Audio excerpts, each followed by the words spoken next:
Inactivity serves no purpose whatsoever. I know the sacred flame statement is huge, but you still can't run. There is no escaping!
What are your plans, Kniech?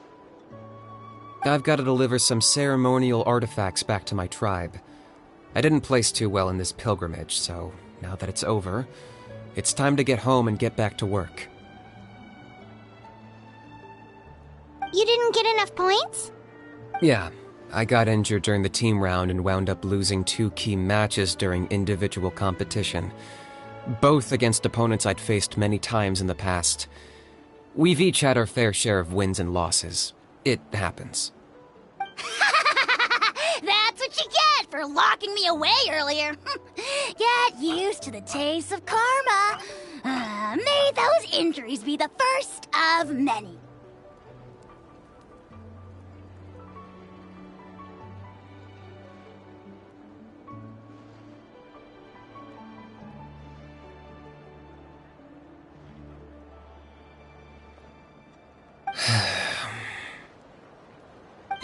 Hey! What are you doing?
Illusion shattered! One with nature.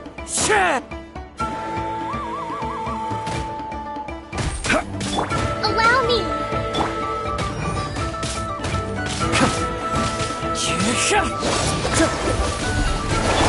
There is no escape!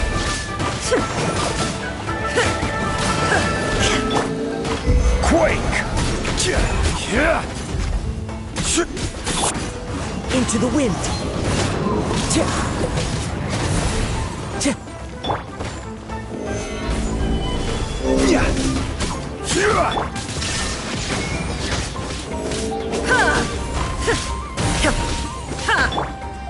One with nature.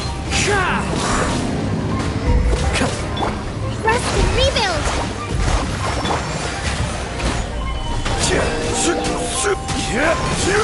Illusion shattered!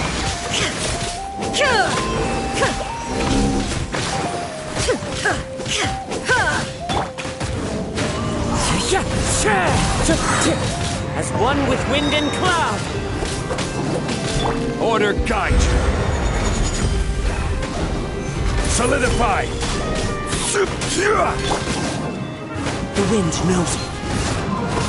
There is no escape!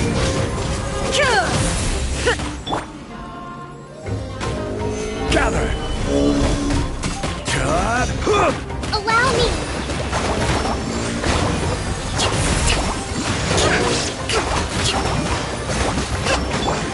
Shine down! Torn to oblivion!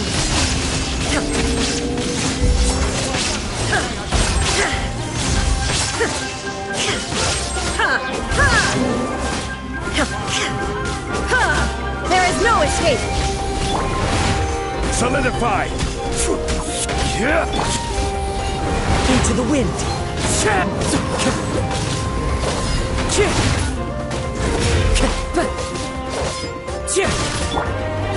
Shine down!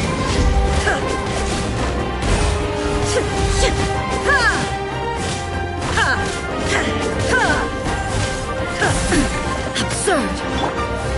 Gather. Wind strike. Hold the line. The wind knows it.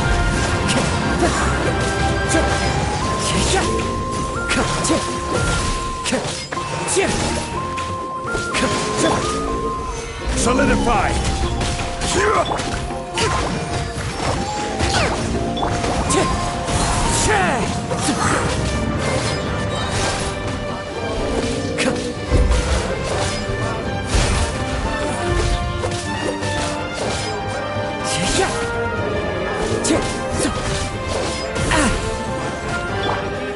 Stabilize. Wind strike. Clouds high. The birds call. Illusion shattered!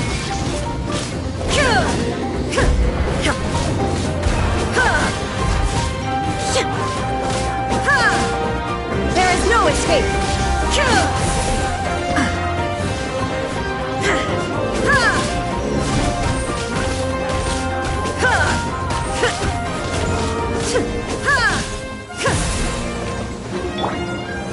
Solidify.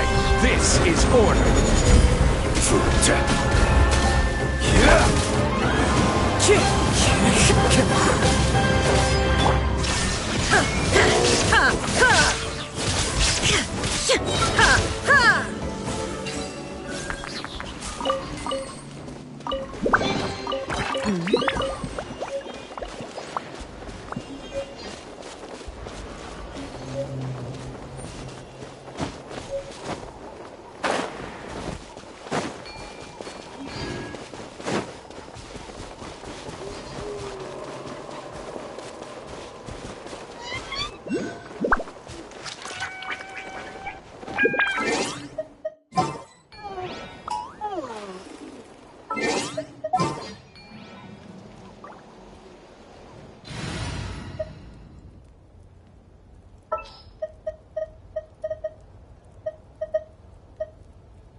Inazuma shines eternal! Allow me! Order guide you. Let her rip!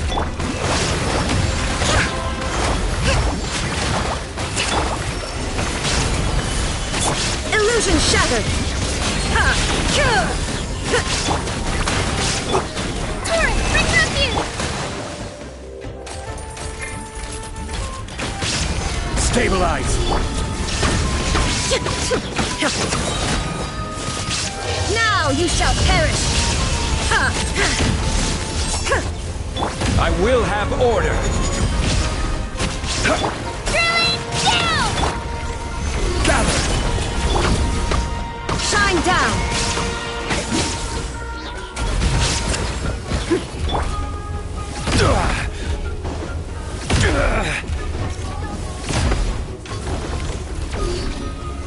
Solidify. I'm feeling a little off.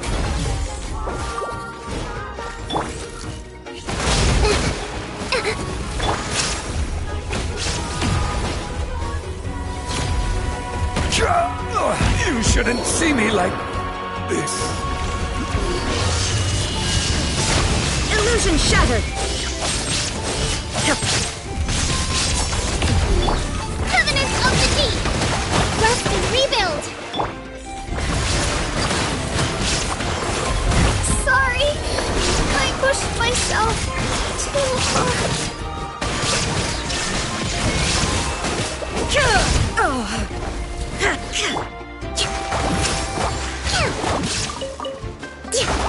Allow me!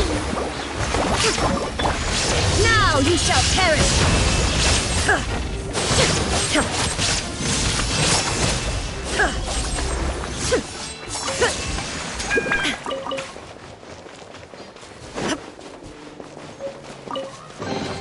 Take them. I have no need.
So this is your home, Mualani?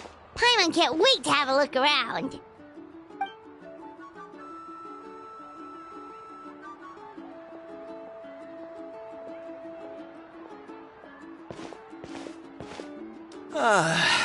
See? What did I tell you? A dip in the hot springs after a battle is just the best. Fetch me a bottle of wine, would you, dear? Just one? Let's get another. It's still early in the day, isn't it? Want to go to Golden Dusk later? Now this is a vacation. Absolutely amazing. Wow, it's so lively around here. Is there some kind of holiday going on? We try to treat every day like a holiday around here. We believe every day is worth celebrating. Now, let me show you around. Where to start? Shochiqui Cattle Records, Kalamchi Plaza. Oh, there's so many options, but I recommend starting with the real highlight around here. The hot springs, of course. Natural hot springs have tons of health benefits. Go for a nice long soak and you're guaranteed a good night's sleep. Wait, you want us to bathe? Here? Oh, don't be shy. Come on, I'll take you to get changed. Mualani! Huh? Oh, Auntie Atea! Please, I've told you that just Atea is fine. Do I look that old to you? Were you taking these two to the hot springs? That's right. Oh, let me introduce you. This is the Traveler, and the small one next to him is Paimon. They only just arrived in Natlan, so I'm taking them around to experience our customs. Hi there! I'm Mualani's neighbor, Atea. By the way, Mualani, I heard you lost to Kachina during the pilgrimage. Is that true? Yeah, I was this close to winning. Oh, definitely not the result I wanted, but still not too surprising. Kachina's always been strong. Anyway, it's all in the past. I'm gonna take these two for a dip in the hot springs. Talk to you later. Oh, wait. You'll need swimsuits first. I'm sure I can find you something lying around the shop. I'll go look. Hold it right there, young lady. Have you forgotten the rule about bathing in the hot springs? Rule? Oh, wait, you mean... There's a rule about bathing in the hot springs? That's right. Outlanders have to complete a trial at an artificial hot spring before they're allowed access to the natural ones. It's not nearly as scary as it sounds. Basically, natural hot springs have higher temperatures that not everyone can withstand. A few travelers have gotten scalded by the water in the past, so now we have an unwritten rule. All Outlanders need to adapt to the lower temperature artificial springs first. But seriously, Auntie Atea, do we have to be so strict? These two are formidable adventurers. I know they can handle it. Famous last words. The hot springs are not to be underestimated. You can never be too careful. Besides, the environment's been unstable lately. Could be a sign that the Abyss is about to attack. Oh, that sounds dangerous. You know, Paimon's really not all that formidable, so careful is good. Exactly. There will be no excessive risk-taking on my watch. Mualani, take them to the artificial spring first. Okay. That's more like it. And don't try anything funny. I'm heading to the artificial spring in a bit, and if I don't see you there, your days of copping free meals at my place are done. Relax. Oh, by the way, Atea, how have you been feeling lately? Much better. How else would I have the energy to keep an eye on all you rascals? Hey! You over there! How many times have I told you no roughhousing near the hot springs? Oh, shoot! That weird lady's back again! Run! Stop right there! Ugh, you need a stern talking to! She sure has a lot of energy. She's a legend in our tribe. Everyone knows her. Back before I inherited my ancient name, she was one of Natlan's most renowned warriors, famous for her love of hot springs. In fact, she often threw parties at the hot springs. She referred to anyone who came to these parties as her hot spring buddies. The attendees were all respected warriors like Liliuo, Kaiulani, Vichama. Oh, And the Archon. If Paimon lived here, she would take advantage of the hot springs too. It's just... during battle, she was impaled in the abdomen by an abyssal monster. The doctors managed to save her life, but they made it clear that she could never bathe in the hot springs again. Abyssal power still exists within her body. Immersing herself in hot water would accelerate the corrosion of her internal organs and the progression of her illness. Oh, no wonder she has so many scars. Paimon had no idea she was so seriously injured. That's normal. She never talks about her injury. She's worked tirelessly over the years to dig up artificial springs so that more and more people can experience our tribe's natural wonders, even though she can't enjoy them herself. I really respect her for that. Anyway, let's head to the artificial springs. If Auntie Atea gets there before us, we're gonna be in some real hot water.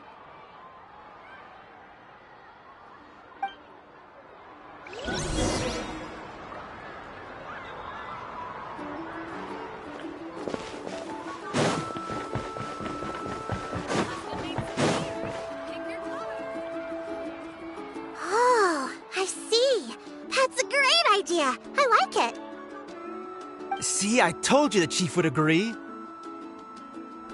Well, let's get moving then. We can't let a word of this slip to anyone.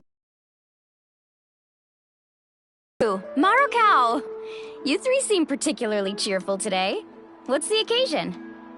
Oh, Mulani! You're back. Who are these two? This is the Traveler and Paimon, two very important guests. I wanted to take them to the natural hot springs, but Auntie Atea caught us, so we had to come here first. Oh, what a coincidence! We were just talking about her. We think Auntie Atea's illness has taken a turn for the better. Really? How can you tell? Okay, so while you've been busy with the pilgrimage, we noticed that she's been visiting the hot springs alone at night. Specifically, the hot springs in the cave to the north of our settlement. I'm sure you know the one. Apparently, she used to go there a lot before they became abandoned for some reason. She could never come into contact with hot water before, and now she's visiting the hot springs every night. I mean, it's pretty obvious what that means, right? Yeah, so we got to thinking, what if we renovated the abandoned spring behind her back, then threw her a huge surprise party? Chief Amina thinks it's a great idea too. So, you want in? Of course! How could you even think of pulling this off without me? I'm a little busy right now, though. I'll come. Take your time. You should focus on our guests for now. These artificial springs are pretty new, but the experience is just as good as the natural ones if you ask me. We really worked hard on them, so I hope you enjoy. And you two, I know you want to focus on Atea's surprise, but don't forget your patrol duties in the meantime. The Abyss could attack at any moment, so we need to stay vigilant. You got it, Chief. We'll keep an eye out. You can count on us. All right, we're off then. See you at the abandoned spring, Mulani.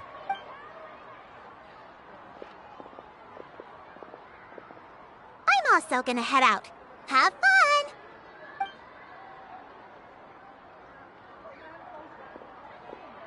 Finally, it's hot spring time!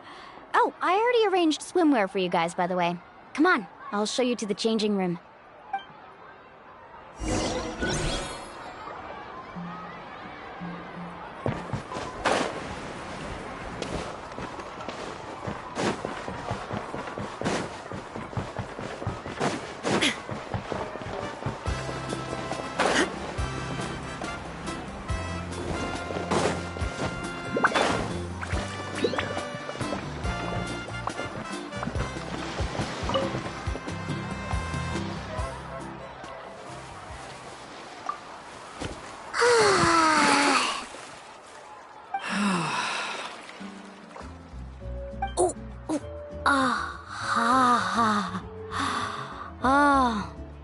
So, what do you think? Can you feel the warmth relax every muscle in your body? Yeah, it's so nice. The steam is warm too. The first time I came to the hot springs, there was no calming effect whatsoever. I was such a little ball of energy, the moment my parents looked away, I ran off to the high temperature pools. It was actually pretty funny looking back on it. They were absolutely frantic, looking for me all over, until finally they saw my head slowly poke out from under the water. I was too young to remember the whole ordeal, but my parents told me all about it. A natural-born swimmer, my mother called me. Just like her, I taught myself how to dive underwater the first time I ever went swimming. So feel free to go for a swim. I'll be right here if you need rescuing. Okay, here goes nothing. Auntie Atea, you really came to check on us? Of course. And I'm glad you listened. I brought you all some milk and snacks as well. I'll just leave them here.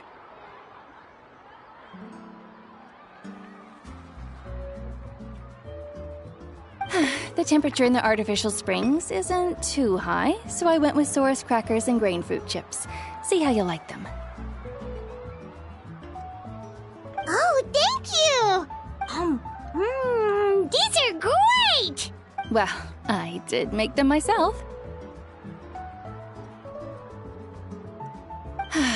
Very few young people know how to truly appreciate hot springs, so listen carefully.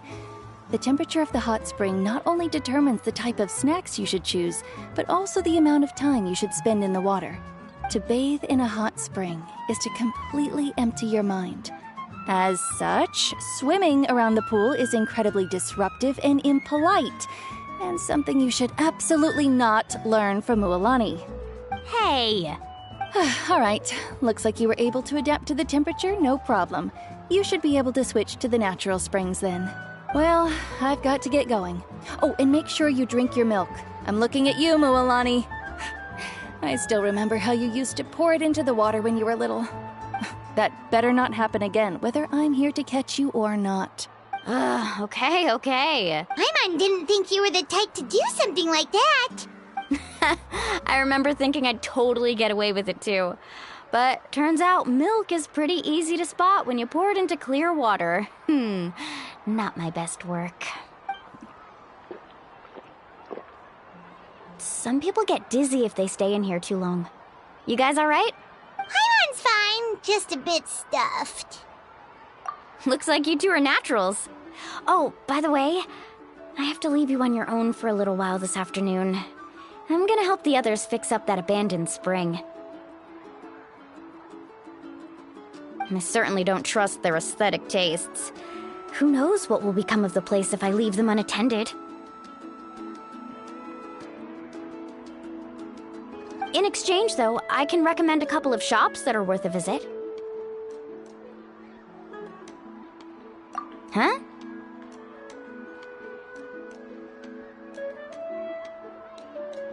Yeah, she brought us snacks and taught us about the hot springs. We want to do our part too. Friends are supposed to help each other out. We'd feel bad otherwise. Well then, the more the merrier. Alright, we should get going. Let's organize the best hot spring gathering Natlan's ever seen.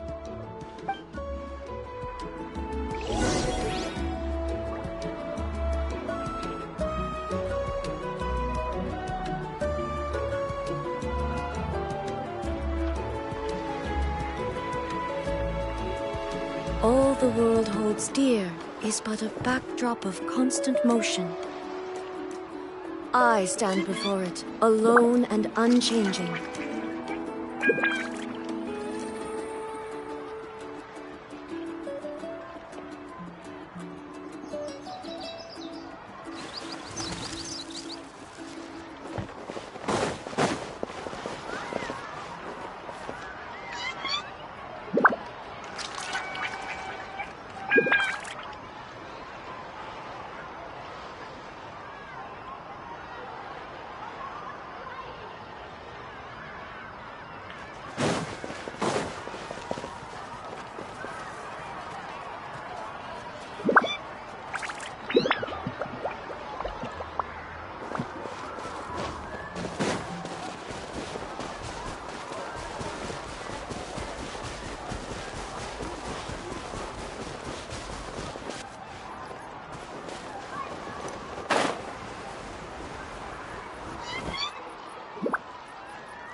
Mulani! Wait, you brought our guests too? We're here to help! But you're important guests. We can't put you to work.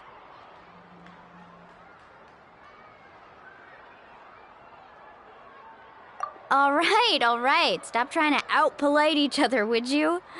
The sooner we get this party started, the sooner we get to enjoy the real party. Now, where to start? Looks like the water outlet is blocked pretty bad. We'll need to dig under it. Ooh, those boxes in the corner need to be thrown out as well. Oh! They're moldy as all get out! Ugh. Also, someone needs to go out and get some cloth, wood, and decorations. Oh, and snacks too. I say we get enough for 20 or 30 people. Bulk purchases fetch the best prices after all. Oh, but don't just accept the first offer they give you. I'm not good at haggling. Why don't you go? Hey, I'm not any better, and I wouldn't even know what to buy. How about we handle things here while you three deal with the shopping? Yeah, that works too. I can introduce you to all the shops while we're at it. All right, let's meet back here later.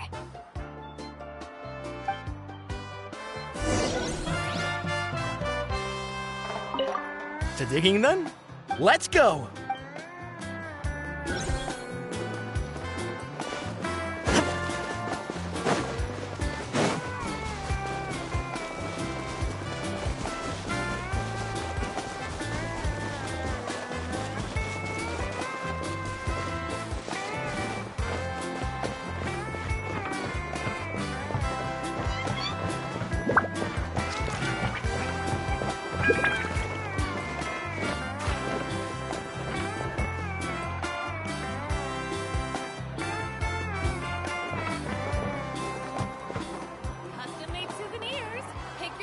Hey there, Yellowfath.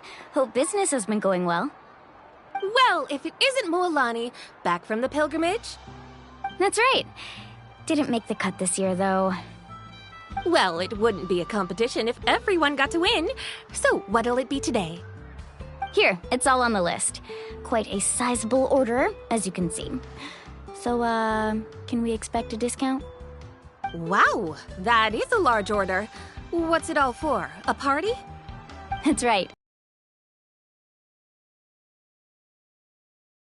Party for Auntie Atea.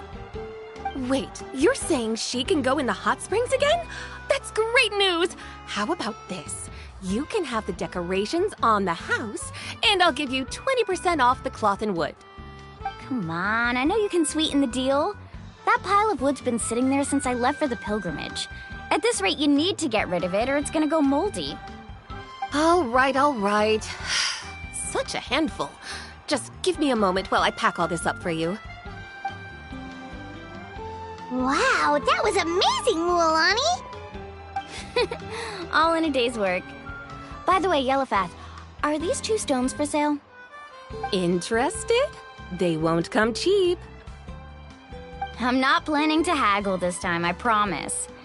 Package them separately, would you? Nope. Kachina likes shiny little trinkets, so whenever I come across something like that, I always buy it for her. I'll hold on to them for now. It'll be a nice little surprise for her when she returns victorious from battle. I'm sure she'll like it. All right, that should be everything. If you could just double check, make sure nothing's missing. Let me see. Huh? What's this crate of juice doing here? That's on the house. 7 years ago, when the Abyss attacked our tribe, Atea saved my brother's life. She never asked for anything in return, but I could never forget what she did for my family that day.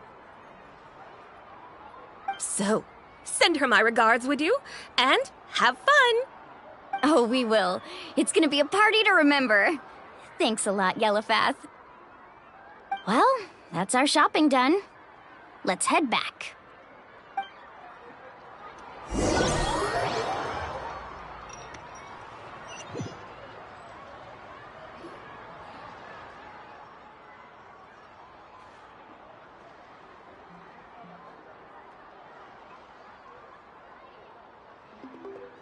Wow, this place cleaned up nice. You got the water unblocked too. Good work. I would hope so. We spent all day clearing out debris from the bottom of the spring. Did you guys get everything? Oh, we brought back tons of stuff. We set it down near the cave entrance. All right then, roll up your sleeves, everyone, and let's get back to work. Actually, why don't you two take a break? I'll handle it from here. Traveler. So, I was brainstorming on the way over, and I'm thinking we could draw something on the wall over here, and the snacks and drinks can go over there.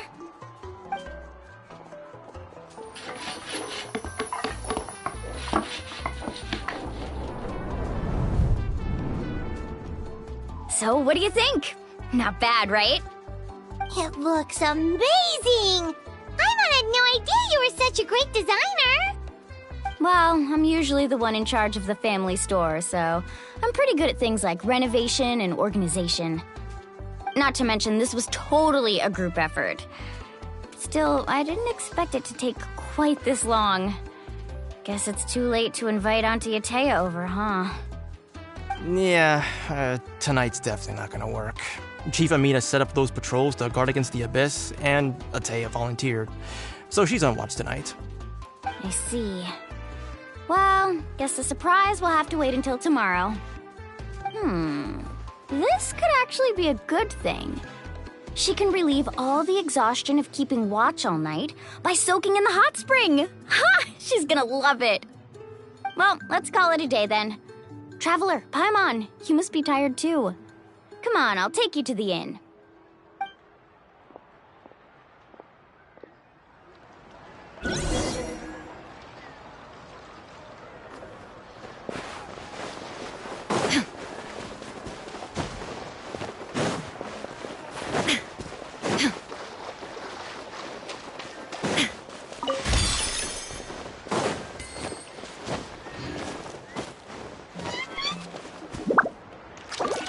There is no escape!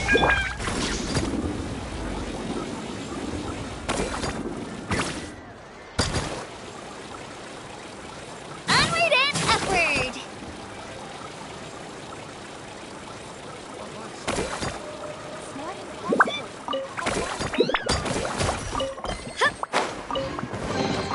Do you also like collecting shiny rocks? I mean, who wouldn't want to?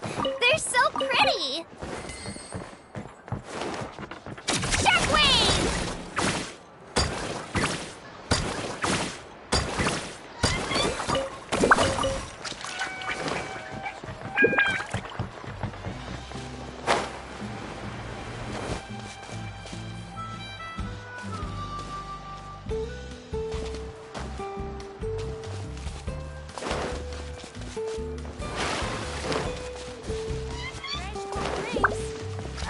Or hot if you want.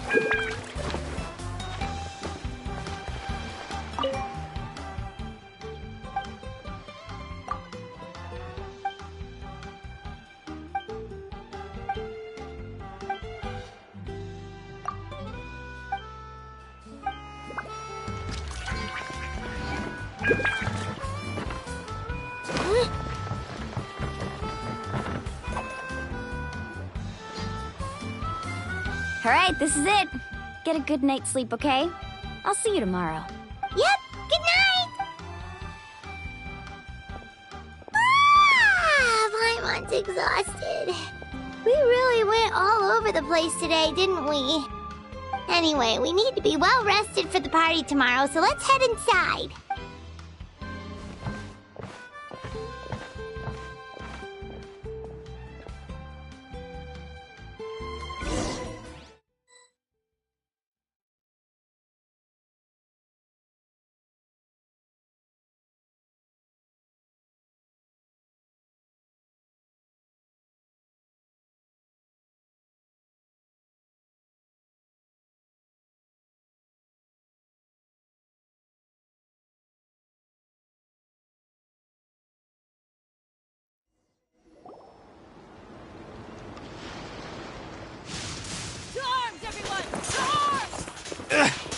Why now? Huh? What's with all the noise? Traveler, Paimon, wake up! Mualani? What's going on? Where did all these monsters come from? It's the Abyss. Our patrols are trying to drive them back as we speak. Come with me. I'll take you somewhere safe. Mualani, a little help over here. We can't hold them back much longer. One moment. I'll be right there. Couldn't have said it better myself. Hang in there. We're here to help.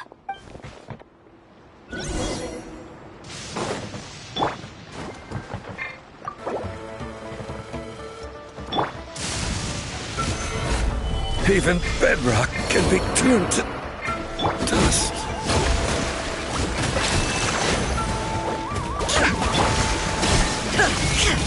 Let's round him up!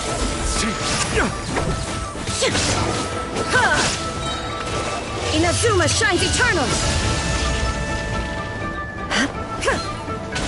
Illusion shattered!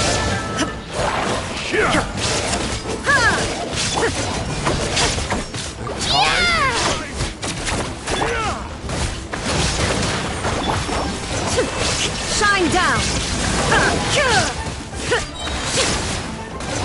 Oh, have they been contaminated by the Abyss?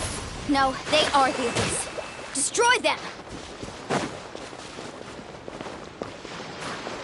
Alright, let's finish this fast! Now you shall perish!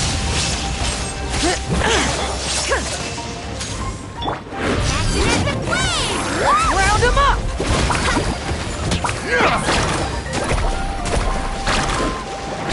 Tide rises! Thank you. I'm alright. Go help the others. I almost died. Alright, let's finish this fast! Carving waves! Covenant of the Deep! Let's round him up!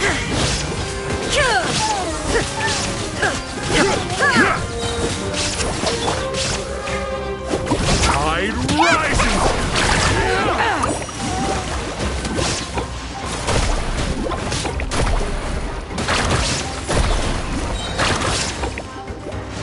Let's shred, Sharky! Ha! We've cleared out most of the monsters over here. Thanks for your help. It would have taken me ages on my own. Looks like we're still in for a long night, though. We still have no idea where these creatures are coming from. Let's go ask Amina. She'll have a better handle on the situation. Need a surfboard? Carving waves!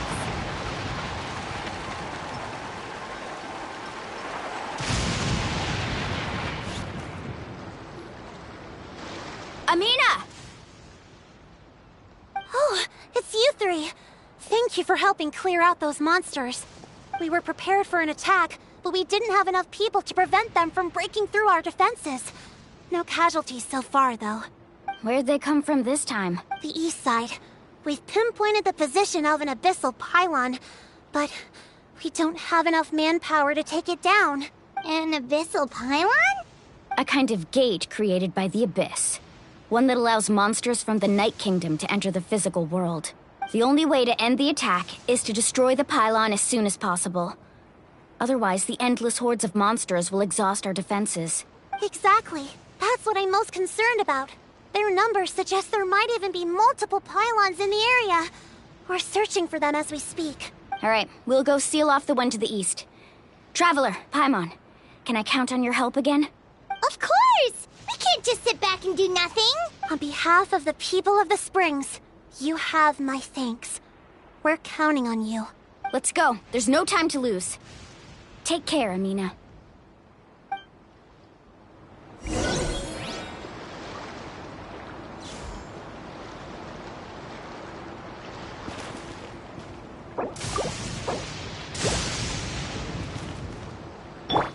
Allow me!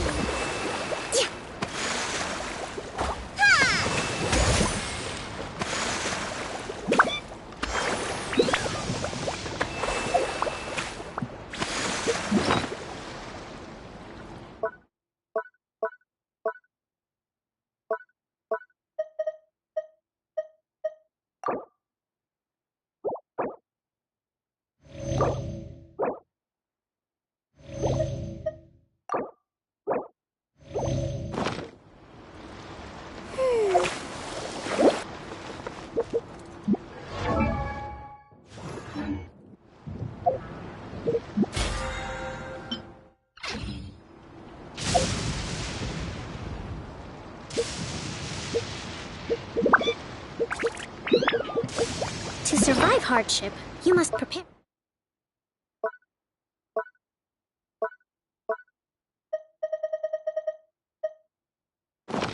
for hardship.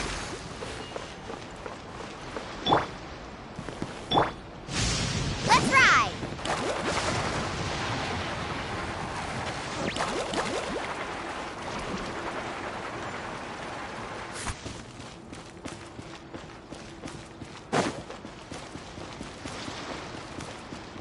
Need a surfboard?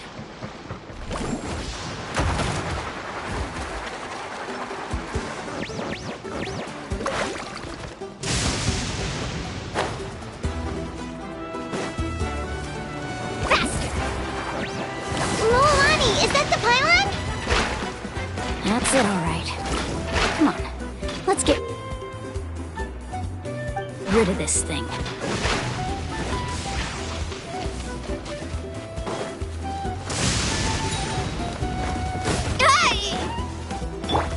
Rest and revamp! Shabam! Clear the air! Torn to oblivion! Go! Carving wave!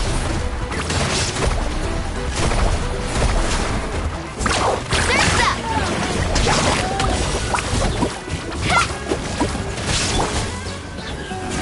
Stabilize! Hold the line! This is order!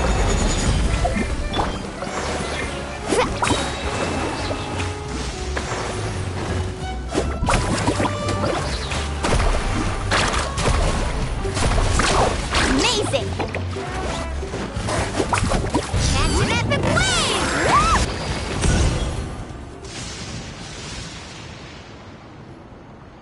Whew! That should do it, right? I don't see any more monsters, so looks like we're in the clear. Do these attacks happen a lot? Must be hard on your tribe. Yeah, it makes things hard sometimes, but that's how our ancestors have always lived. Besides, the Abyss doesn't care how difficult our lives are. Fighting back is the only option. Come on, we should head back. Huh? What are you looking at? Is there something over there? You're right. Mualani, look! They're coming from that direction! Wait, that area looks kind of familiar. What? How unlucky can we get? We just finished the renovations. We probably don't have any reinforcements over there, so it's up to us. Let's move. Huh? Seems like the monsters are decreasing in number. Come on, everyone, keep it up!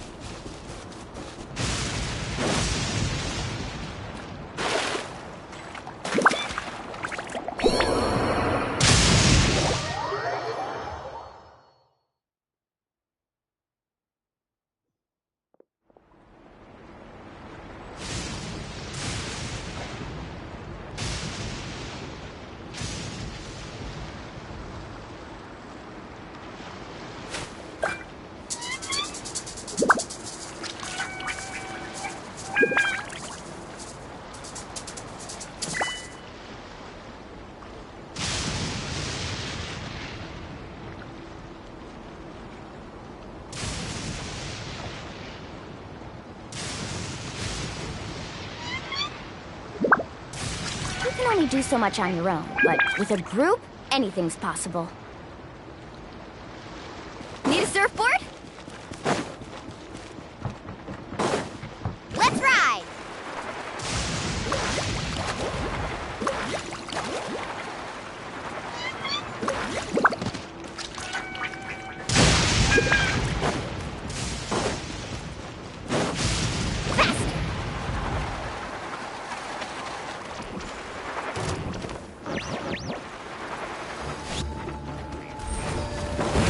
Tide rises! Rest and rebuild! Solidify! Illusion shattered! can't hide! Gather! Into wave! Woohoo!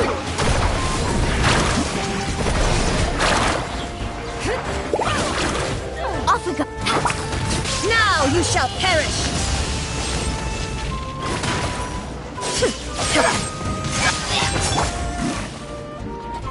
Order guide you. Let's shred, Sharpie!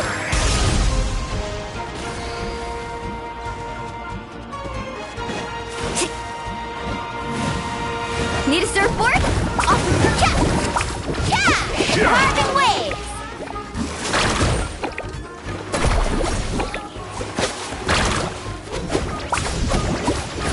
Let's ride!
The most important part of going out to have fun is, well, going out.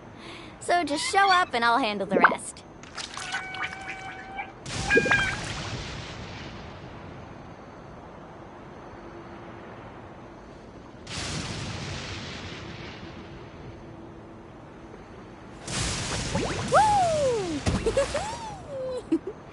Whoa!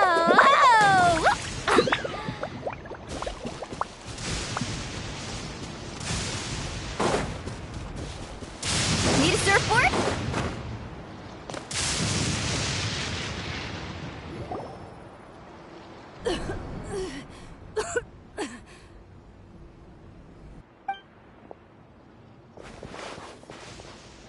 Ataya, what are you doing here?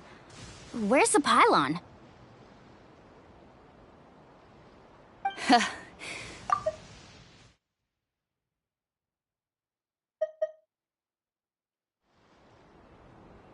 I was in a hurry, so it's not my best work. You should check if all the important stuff is still here. Stop talking for now. That wound looks bad. The abyssal power is corroding your body. Is this the right area? Hello? Anyone there?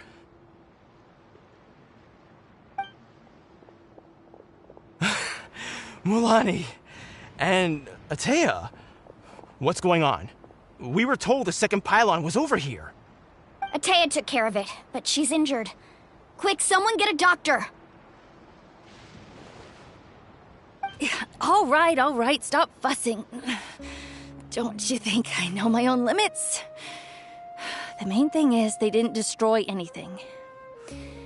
This is a beautiful hot spring, by the way. I can tell how much work you put into it. Wait, no! This was meant to be a surprise. For me, right? I know.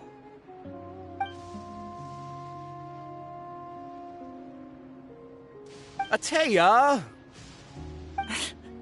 You think I couldn't tell you were avoiding me on purpose? Not one of you stopped to say hello today. It couldn't be more obvious that you were hiding something. And you, Mualani, were you the one that brought the snacks? How many times have I told you, you have to choose them based on the temperature of the water? Oh, forget about that. The doctor's almost here, and you're gonna get all better. Then we can have a meal together, and I'll help you make whatever you want, okay?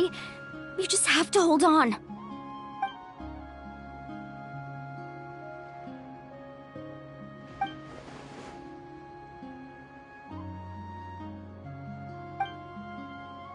The impurities and the elemental energy we embody repel each other.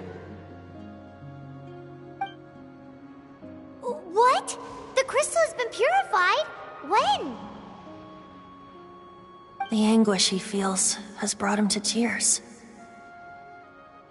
I also came across a teardrop crystal. Can you purify it?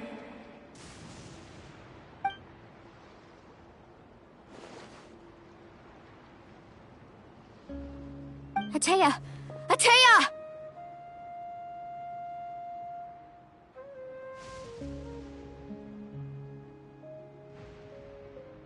Wait, what do you mean?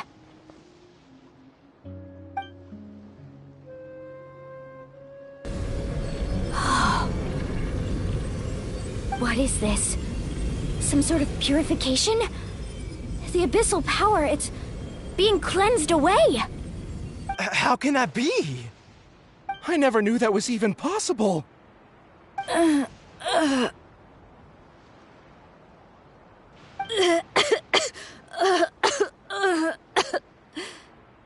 Atea! The mark of the abyss. It's gone. Yes, thanks to the Traveler. By the way, Traveler, are you alright? I just saw you purify abyssal power from Atea's body.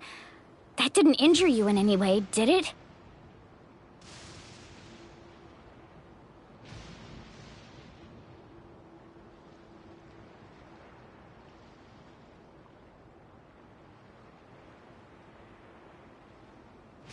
You're sure? Good. Good. Thank goodness.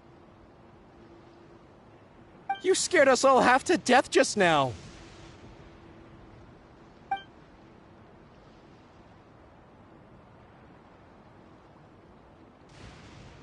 All right, everyone, head back and get some rest. We'll meet here tomorrow. We'll celebrate Atea's recovery and our triumph over the abyss. And most importantly, we'll show the Traveler and Paimon how grateful we are for their aid. Let's make it an occasion to remember. Dismissed! Got it!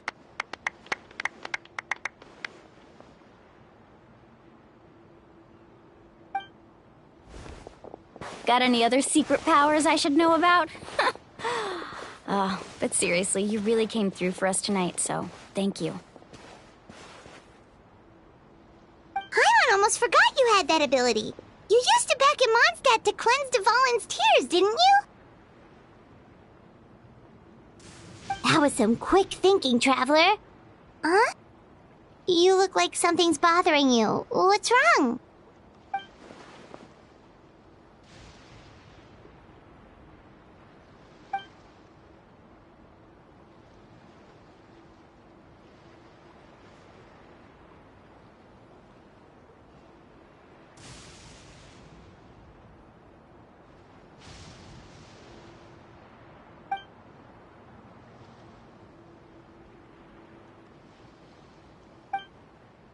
Abyssal power still exists within her body. Immersing herself in hot water would accelerate the corrosion of her internal organs and the progression of her illness. We think Auntie Atea's illness has taken a turn for the better. She could never come into contact with hot water before, and now she's visiting the hot springs every night. I mean, it's pretty obvious what that means, right?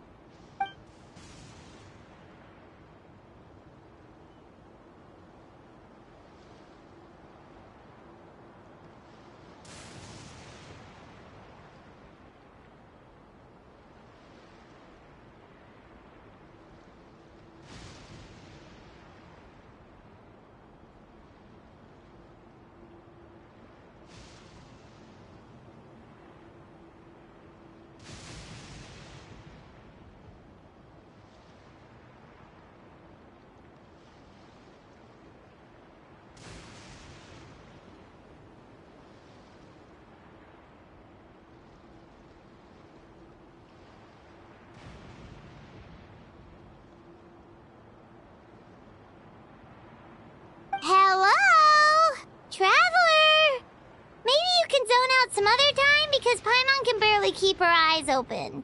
Let's head back for now.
Fresh cold drinks.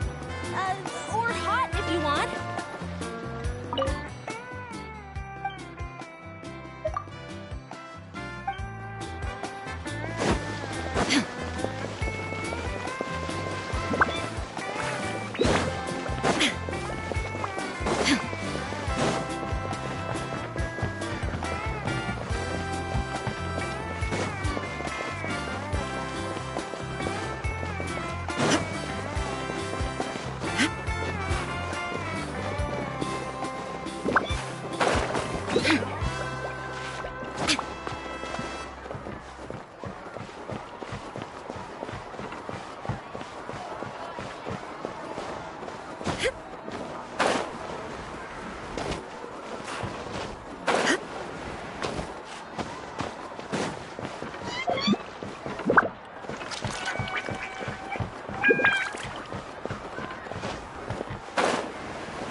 Not interested in hanging out with the other kids? Snacks not to your taste? Hot spring temperature too high? None of the above, huh? I heard you were the one who cleansed the abyssal power yesterday.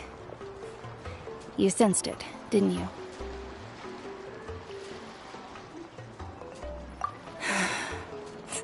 I was hoping to keep it a secret for a few more days. Didn't want to ruin the celebrations and all. But looks like it was no use.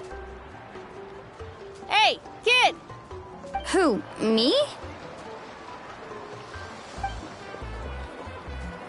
Yes, you. Come on. Let's go for a walk. Hey, where are you going? Did something happen? Just going to get some air. It's too noisy in here. You have fun. We'll be right back. Oh, and there are extra snacks in that box over there if they need replenishing. Baked them all fresh this morning. All right! Sounds great!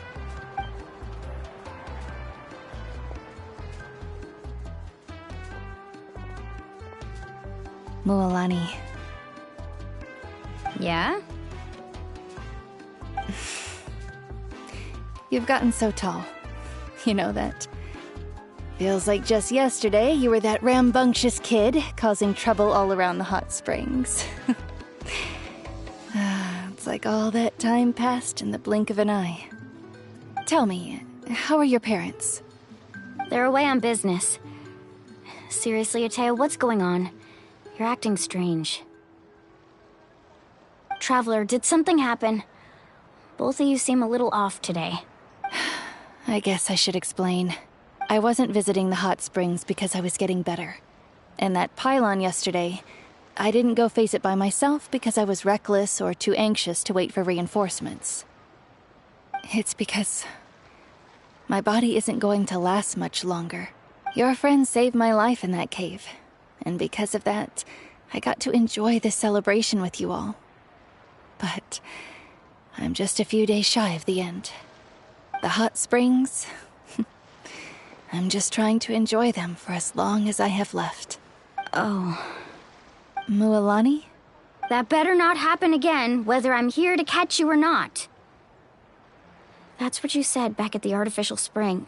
I had a bad feeling then, but I didn't want it to be true. I wanted to believe you were actually recovering. You want to know something? Recovery, death, to me, the two aren't all that different. Both are worth celebrating. You've never been resurrected, so you might not understand. But Death and I, we're old pals by now. There's nothing sad about being reunited with an old friend. I lived with regret for a long time. Regret that my illness meant I could no longer take to the front lines, especially as our nation slid deeper into crisis. But yesterday, I was finally able to let go of that regret.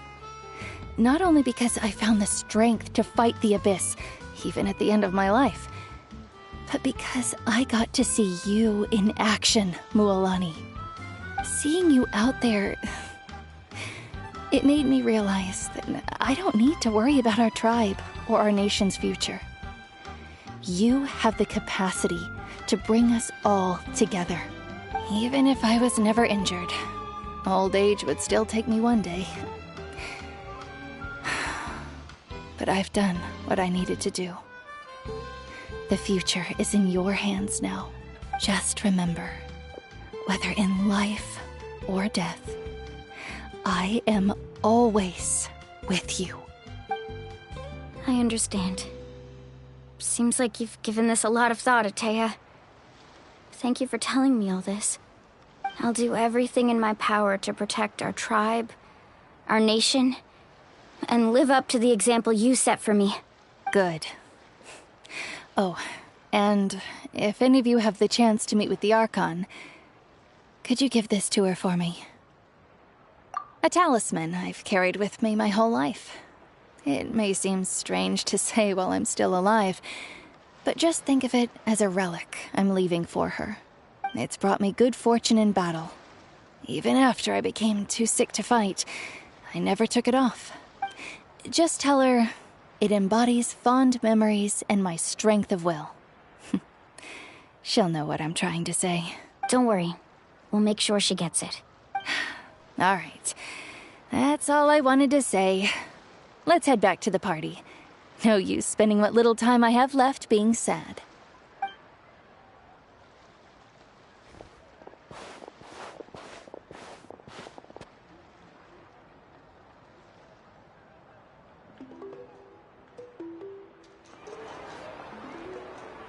Traveler, Atea, Mualani! If you don't hurry up, there won't be any snacks left!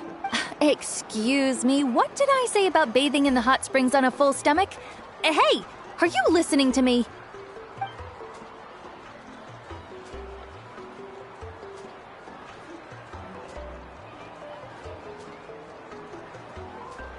Life is a journey in which there's no turning back.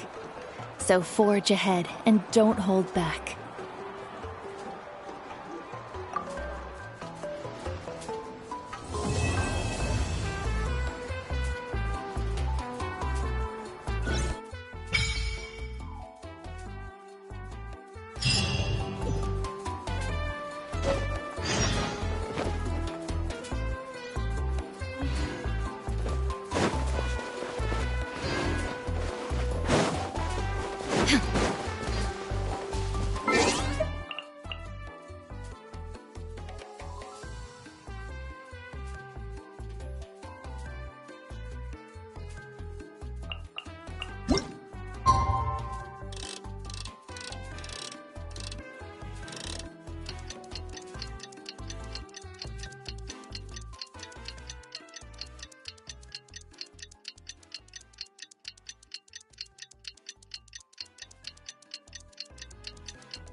Feels like a whole new Paimon after those 2 days in the hot springs. The Abyss kind of threw a wrench in our relaxation, though. Still, spending time here really has felt like a vacation. The Kaholosaurs are so nice and so fun to play with. Their bellies are super bouncy. Oh, and Atea's snacks were so delicious. She gave Paimon some for the road just this morning, actually. Yelling at some kids who got caught throwing stones in the hot springs, so not much has changed since we first met her. Hey, you guys. Sleep well last night? Yep, this area is so nice. Glad you like it. I was thinking of taking you guys out to do some sea fishing. Later tonight, we can eat whatever we catch. Fresh fish is absolutely delicious right off the grill. Hey, Mualani! Yeah? What do you need? The team sent out to fight in the Night Warden Wars has returned. And Kachina? Is she back as well? Kachina fell in battle. But don't worry, the team was victorious, so the Rite of Resurrection will be held in the stadium soon.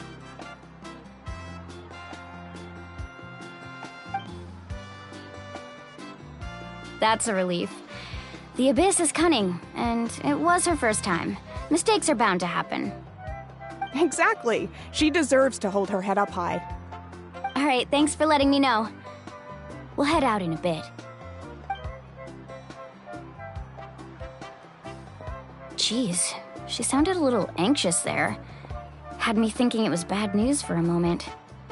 Mualani, you said the Abyss was cunning just now. But it seems like the Abyss just wants to destroy everything. Like, think about all those monsters that attacked your tribe. If there really was some sort of cunning plan, wouldn't it make more sense to send them to attack Kachina and her small team? Not that Paimon wants them to be in any more danger, it's just... Relax, I get it. The Abyss is difficult to understand, that's for sure. At a glance, it certainly seems like the only goal is total destruction. The Abyss isn't a living entity after all, so what capacity for logic or planning could it possibly possess? But through our long history of fighting the Abyss, we've realized things aren't quite so simple. 500 years ago, the Abyss invaded Teyvat.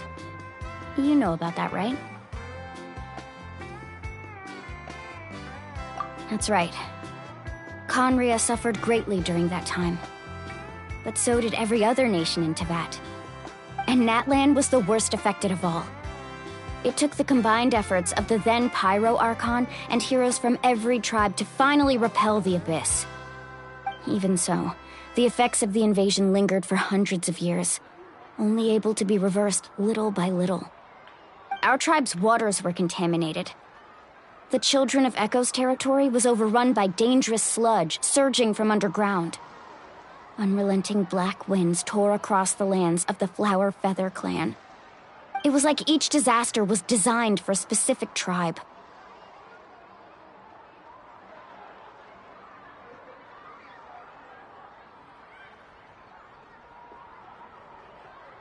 Exactly. We once thought that the Abyss's desire for destruction was a sort of primal instinct, but its methods are, in truth, marked by intelligence. We now believe the Abyss has invaded the Night Kingdom, and has the capacity to read the memories of this land at any given moment. And that's how it became so dangerous and cunning, almost like it knows you inside and out. Yes, and that's why we've been unable to fully eradicate it, even after all this time. Luckily, the problems left behind by the Abyss have been successfully addressed by the various Pyro Archons we've had over the years. Now every tribe is prospering and things are looking up. I mean, just look at what we managed to do a few days ago. We totally fought them off.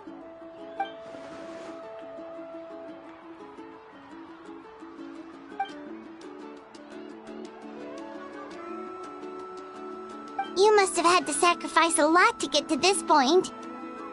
Every battle, every sacrifice is in pursuit of a future where we get to stop fighting. Responsibility, duty, unavoidable burden. Everyone in Natlan views the war differently. But I believe we will be rid of the Abyss one day. And the efforts of all who fought against them will become a story for the ages. To think that my name could survive in ballads passed down to future generations, it's kind of romantic. Everyone has something that drives them forward, you know?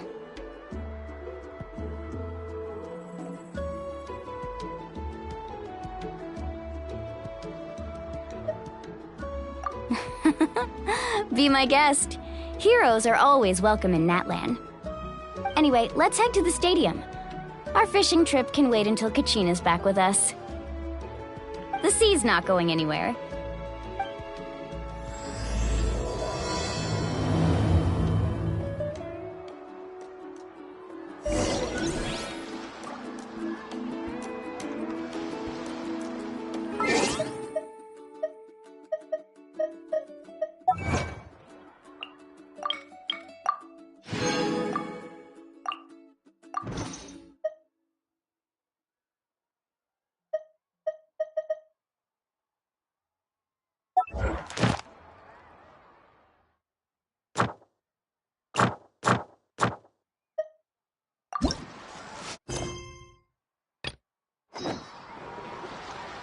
Shine down!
Of course.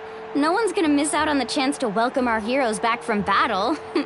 It's their moment of glory. Kachina's gonna be so flustered. She's never had this many eyes on her before. Yeah, she doesn't seem like the kind of person who likes being the center of attention. Looks like I'm just in time. Kinich, you're here! Yeah, a commission ran longer than expected, but I made it. I heard about the incident with your tribe, Mualani. Is everyone alright? Yeah, it's all taken care of. Our new friend here's got some tricks up his sleeve, by the way. Hey, look! Is it about to start? That's right. Someone will come out and recite a eulogy, and then we'll sing the Ode of Resurrection together. Come on, let's find a spot with a good view. When the singing starts, just follow my lead and you'll be fine. Let's go somewhere higher up so Kachina can spot us.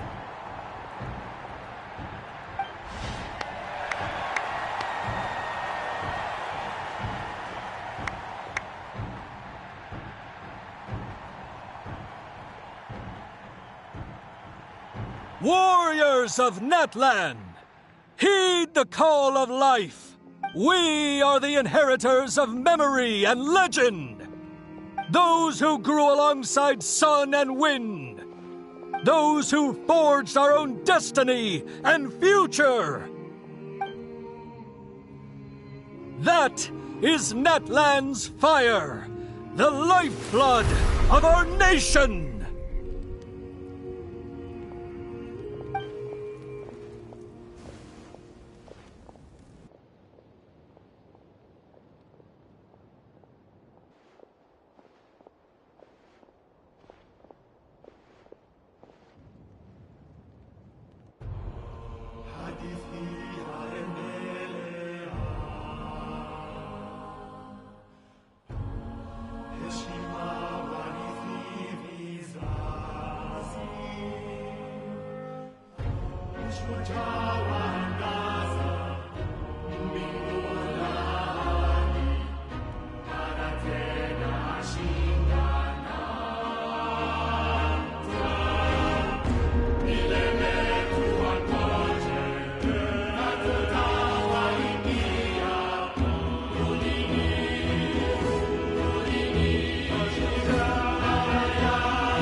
I could not find Kachina within the Night Kingdom, or locate her ancient name. What? What does that even mean? Usually once the ode is complete, the Pyro Archon and resurrected person will emerge from the flames. But something went wrong. What's going on? This has never happened before. Well, I think it's pretty obvious. Clearly, the team sent to fight the Abyss didn't win after all. Think about it. The Ode rekindles all victors. We've witnessed it countless times. Since the Archon couldn't find Kachina in the Night Kingdom, that must mean there's more to this victory than meets the eye. Hey! You just haven't gotten over the fact that Kachina beat you in the pilgrimage! Pathetic. The both of you. Your wild guesses are misplaced. We completed our mission. Maybe you did, but who's to say whether that little girl even contributed at all? Maybe she got scared and ran off. Why would the YUB recognize someone like her, even if she was on the winning team? How dare you insult a hero of Natlan like that? Kachina sacrificed herself to repel the Abyss. She doesn't deserve to be subjected to your vile rumors when she's not even here to defend herself. Calm down, Mualani. There's no point arguing with the likes of them. I can't just sit here and let them slander her like that. To insult a hero of Natlan, the person actually has to be a hero. You... Think about it, everyone. Who do you think is really at fault here? A girl who never should have even gone to war? Or the great Pyro Archon? Why would the rules of our nation suddenly stop working? That's true. If she wasn't revived, it must mean she failed to achieve victory. Maybe the YUB interpret victory in different ways? I mean, that girl didn't look all that strong to me.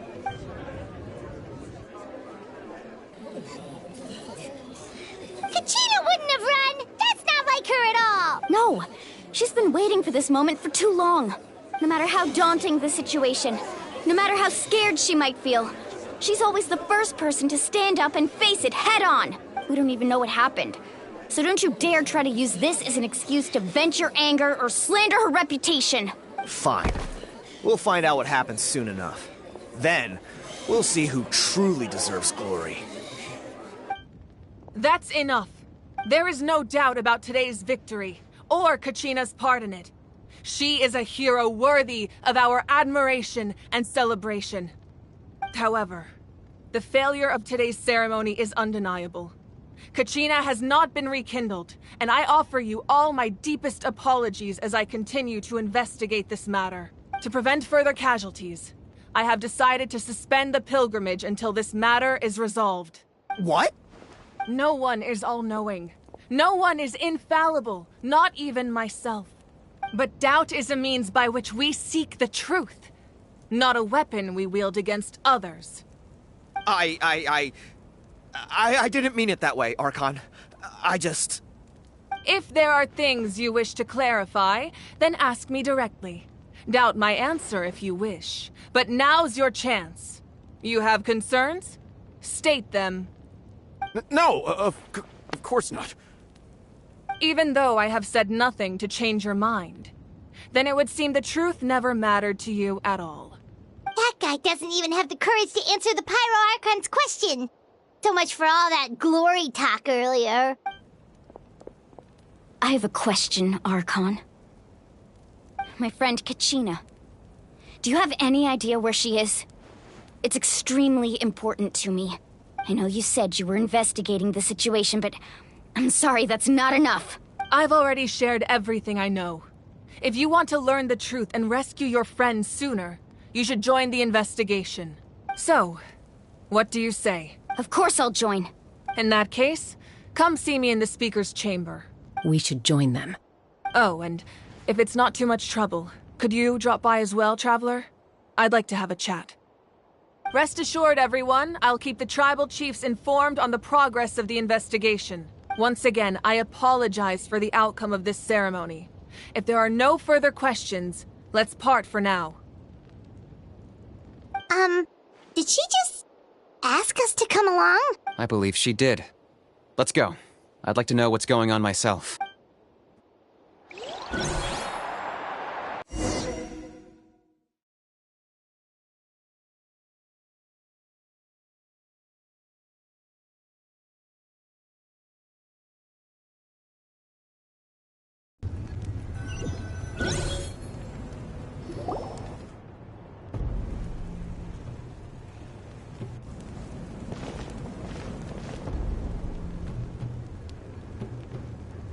The situation is urgent, so I'll get straight to the point.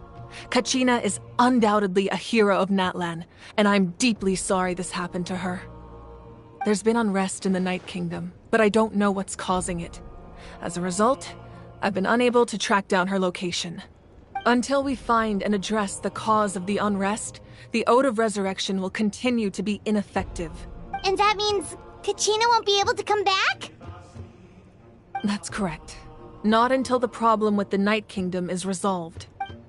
How long will that take? It's hard to say. Kachina always dreamed of fighting the Abyss. Of doing her part to defend Natlan. She wasn't afraid of death because she knew, if it came down to it, the Pyro Archon would be there to bring her back to life. Whenever we sat down together, exhausted from training, she would always hum the Ode of Resurrection. She was supposed to come back to us. We were supposed to hug her and celebrate with her and share her joy. We supported her every step of the way, but what are we supposed to do now? Sit peacefully and wait for her return? Lose ourselves in grief over her death? Tell me, are we her friends? Or her murderers? That's not fair, Mualani. It's all right. I understand your rage and your grief. Kachina's life means a great deal to me, Mualani. Believe me, I want to bring her back as soon as possible. I would give you that peace of mind if I could. But please, hear what I have to say so I can at least give you a broader picture of the issue we are now facing. Considering the recent attack on your tribe, I believe the Abyss has found a new means of undermining the rules of our nation. You mean? The Sacred Flame. The foundation of our resistance against the Abyss. if we continue to hold the pilgrimage and send teams to fight the Abyss, there will likely be more casualties. But if we stop altogether, the Sacred Flame will only grow weaker. The Abyss will scale up their attacks, and the tragedy we saw with the people of the Springs will only be the first of many. If we compare the two choices, the former seems to be the lesser of two evils. Sorry, I know that may sound harsh, but I bear the name Malipo. Weighing the costs is my duty. The raw truth can be cruel, but we need to understand it if we want to approach this rationally. But what would you say, Mualani? This is personal for you, and unlike Kinich, I dare say it's not a simple case of weighing up which course of action is less painful, is it? No. I can't choose between them, and I don't want to. Saying that one is preferable over the other is disrespectful to the people who suffered. You're saying it doesn't matter whether I suspend the pilgrimage. The consequences will be equally painful. Yes. What happened to Kachina breaks my heart. But I couldn't bring myself to sacrifice other people for her sake. And that is the crux of the problem. It's not simply a matter of choosing the lesser of two evils. Either way, there will be people who suffer. And the end result will be the same. Belief in the pilgrimage will waver. Once doubt has crept in, the people will no longer unite in battle against the Abyss. And that is exactly what the Abyss wants. Their ultimate goal isn't to break the rules that make the Ode of Resurrection work. It's to destroy the people's faith in them. To prevent what happened to Kachina from happening to anyone else, we need to suspend the pilgrimage. So that is my current plan. And in the meantime, I've made efforts to strengthen each tribe's defenses. Then, we have to find another way of strengthening the Sacred Flame to keep the Abyss at bay. This won't be easy. I'll need time to figure out the best approach. I understand your anger, Mualani, but I hope that provided some clarity, at least. Wow. Hyman thought things were gonna get heated for a second, but the Pyro Archon took the time to explain everything so patiently. I owe you an apology, Archon. I let myself get carried away earlier, and I'm sorry. You're right. We need to focus on finding solutions. We could always hold the pilgrimage without sending a team to fight in the Night Warden Wars. That way, we would still be able to fuel the Sacred Flame. I've considered that, but the two events have nearly always been linked. Without the chance to fight the Abyss, pilgrimage rankings lose their prestige, and competitor numbers will drop. With fewer participants, the amount of contending fire produced will decrease, and the vicious cycle will continue indefinitely. So, essentially, the Abyss is taking Kachina hostage. You've learned about the concept of ley lines during your travels, yes? The Night Kingdom is something similar. Staying there for a short period of time shouldn't have an effect on the person. But with the Abyss in the picture, it's a different story. Your sense of self will be devoured, until eventually you become one with the Sea of Souls. Imagine pouring a cup of water into a rushing river. You can try to scoop up another cup, but there's no chance it will be the same water you had before. I won't sugarcoat it. That is the danger Kachina is currently facing. Just like you said, Archon. Both of these problems need to be addressed. You can focus all your efforts on dealing with the Sacred Flame. I will go search for Kachina. The Abyss poses the same threat to you as it does to her. It is very possible you will not return. Knowing that, do you still choose to go? Kachina's waiting for us to rescue her. That's all that matters. I failed to protect her during our campaign, but I can make it up to her now. I choose to go as well. Traveler? What do you think?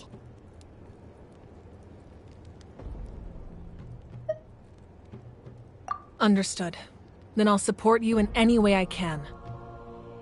The Masters of the Night Wind have a technique that can extract an ancient name from the ley lines. If we can find Kachina's ancient name, I can use the link between them to pinpoint her position within the Night Kingdom. Then comes the hard part. You need to visit the Night Kingdom in person and rescue her. But isn't the Night Kingdom a land of souls? Can we even go there? Under normal circumstances, only the consciousness can enter. But there is a way to go there in person. However, know that the Night Kingdom will attempt to repel you, and the Abyss certainly won't leave you be. That's fine by me. Same here. Fighting the Abyss is nothing new for me. So, Paimon's the only one who's scared? Well, if you're going, Traveler, Paimon's going too. Citlali of the Masters of the Nightwind once created an artifact that can be used to communicate with the Wyab. We call it the Spirit Speaker Stone. It was originally used as a ceremonial artifact wielded by the tribal chiefs. But that spiritual quality also means it can be used to search for an ancient name. That was the artifact I delivered to the Scions of the Canopy a few days ago.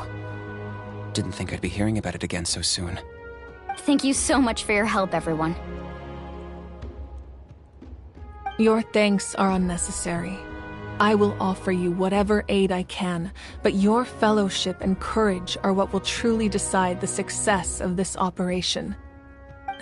Besides, you're the ones helping me.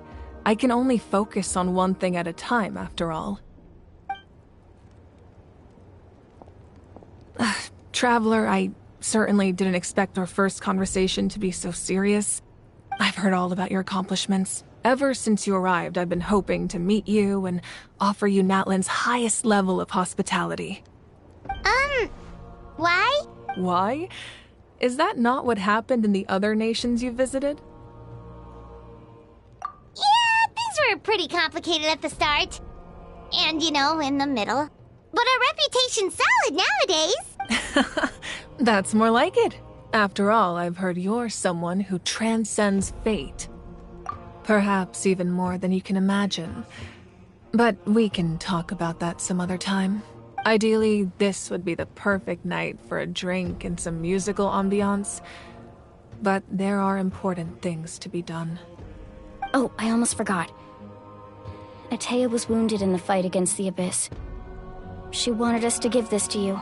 It embodies fond memories and my strength of will. That's what she asked us to tell you. She said you'd know what that means. I didn't think this day would come so soon. The flames of her life force. I can feel them flowing within the talisman. If things were different, the two of us could have enjoyed the hot springs together while she gave this to me in person. We're supposed to be hot spring buddies after all. But don't worry. This talisman means a great deal to me. I'll take good care of it. And once this is all over, I'll pay Atea a visit.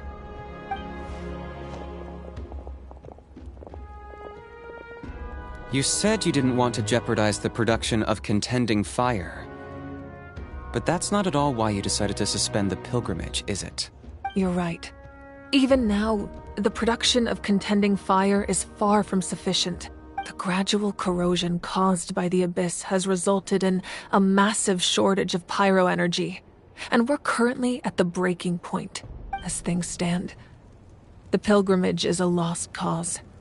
Suspending it allows us to save our strength to defend the tribes. The Abyss has brought catastrophe to Natlan, and Kachina's disappearance in the Night Kingdom is a direct consequence of that. We can't let the general public know that. No. If the public learned that Natlan's destruction was close at hand, there would be immense panic. But if I said nothing at all, they would have continued to question the integrity of Natlan's heroes. Another simple choice. The latter was clearly the better solution. But you chose otherwise. I have never subscribed to the belief that the right choice is the one with the fewest sacrifices. Let's go. There's still a way for the sacred flame to last a little longer. You mean? Yes. Come with me.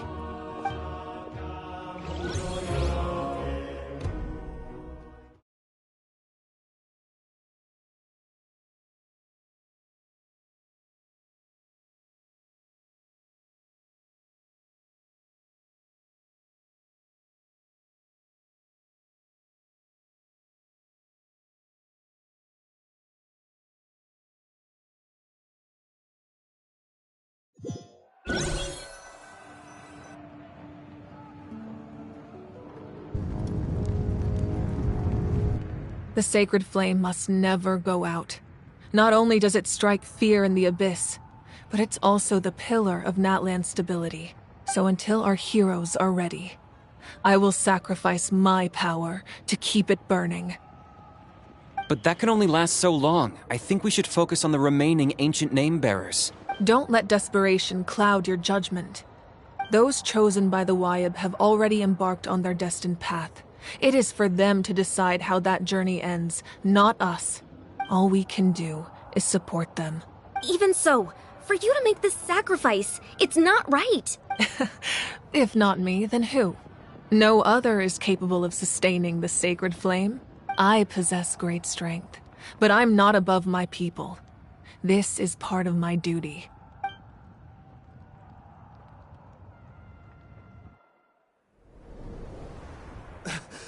Archon, it's the Fatui!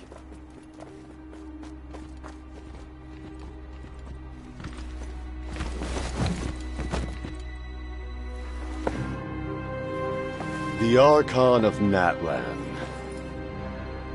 A force to be reckoned with. The secret of the ley lines is no secret to me. Long have they been destined for ruin. And since the oath made 5 centuries ago remains unfulfilled, what use is the Gnosis in your hands? I don't know what you mean. But it sounds like this is about more than the Tsaritsa. In times of crisis, someone must pick up the mantle of salvation. Your plan has reached an impasse, and now it falls to me to create new rules for Natlan. But before the dawn of a new age, the old must be destroyed.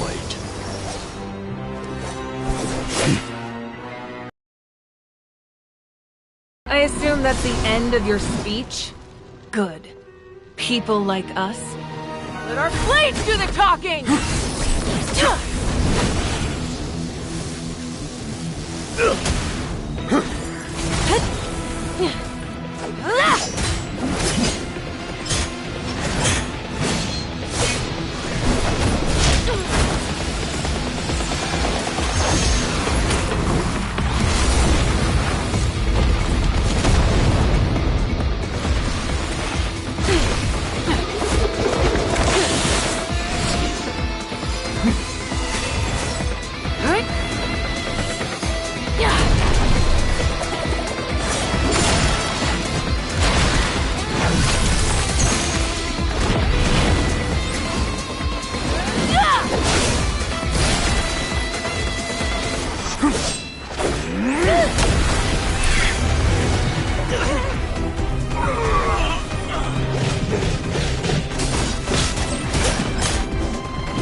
Masters of the Night Wind.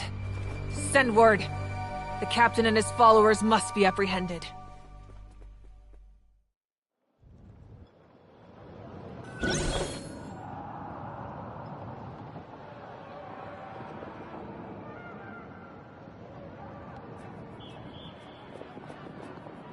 Are you alright, Archon? He was a formidable opponent. Exactly what I would expect from the first of the Fatui Harbingers. I never imagined someone could match you in combat. If the Tsaritsa sent him here, why would he bring up what happened 5 centuries ago? Yeah. And how much does he know about Natlan? The Harbingers are all driven by their own personal goals. The only purpose that unites them is collecting the Gnosis, but I'm sure the captain has his own reasons for being here as well. Whatever his motive, we should shift our focus to the Fatui. If they attack again, and we're not prepared, we're done for. No. We're running out of time. The wound I inflicted should hold him back and weaken him for the time being. Besides, I'm sure you noticed. The power that came to his rescue just now came from the Masters of the Nightwind. In other words, there are traitors among us. Not necessarily. This could prove to be a very valuable turn of events. When we exchanged final blows, I sensed an unusual presence within him. I'll need to investigate further. Kenichi, go to the Masters of the Nightwind and look into who could have aided the captain. Speak to Citlali. She should know. Of course, I'll head out right now. Do you still intend to— Yes, but fear not.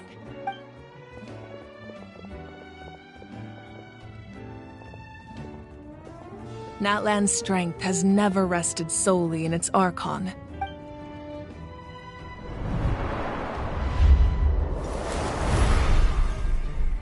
Together we foresaw the only path that leads to our nation's future. We must trust in that vision now.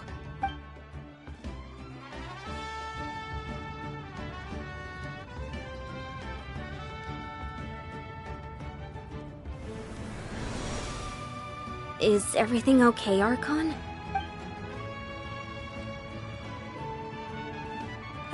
Completely fine. Just lamenting the fact that I never got a picture when I could still turn my hair into flames.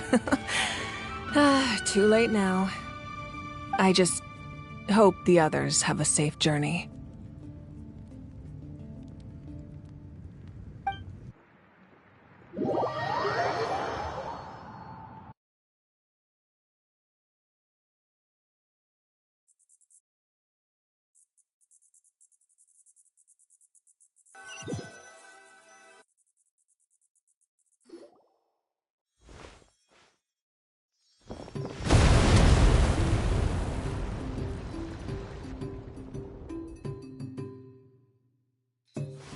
What's happening at the stadium? Did something explode?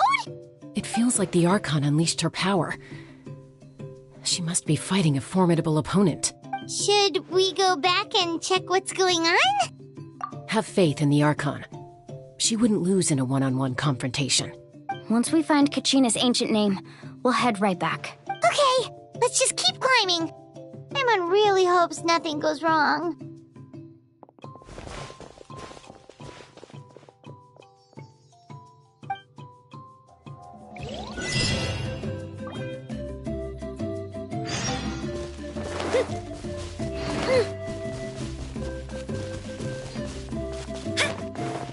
Let's go, Swirly!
Spin to win!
That's Wyna, the tribal chief.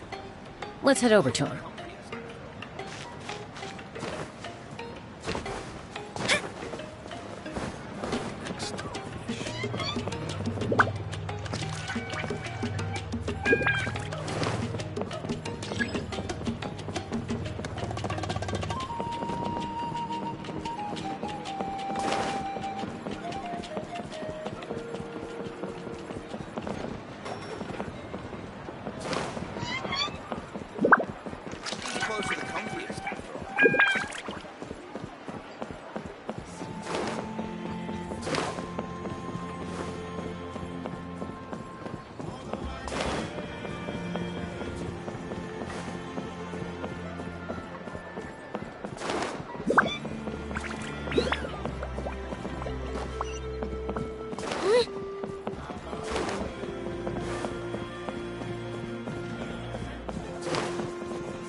Chaska.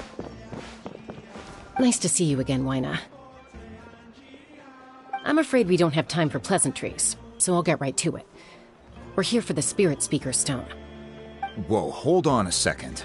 At least tell me why you need it first. My friend Kachina is trapped within the Night Kingdom. We need the stone to find her ancient name and rescue her. Rescuer? From the Night Kingdom? That's right. I'm sorry, but someone needs to tell you what you don't want to hear. Going there, a mature warrior would never make such a foolish decision.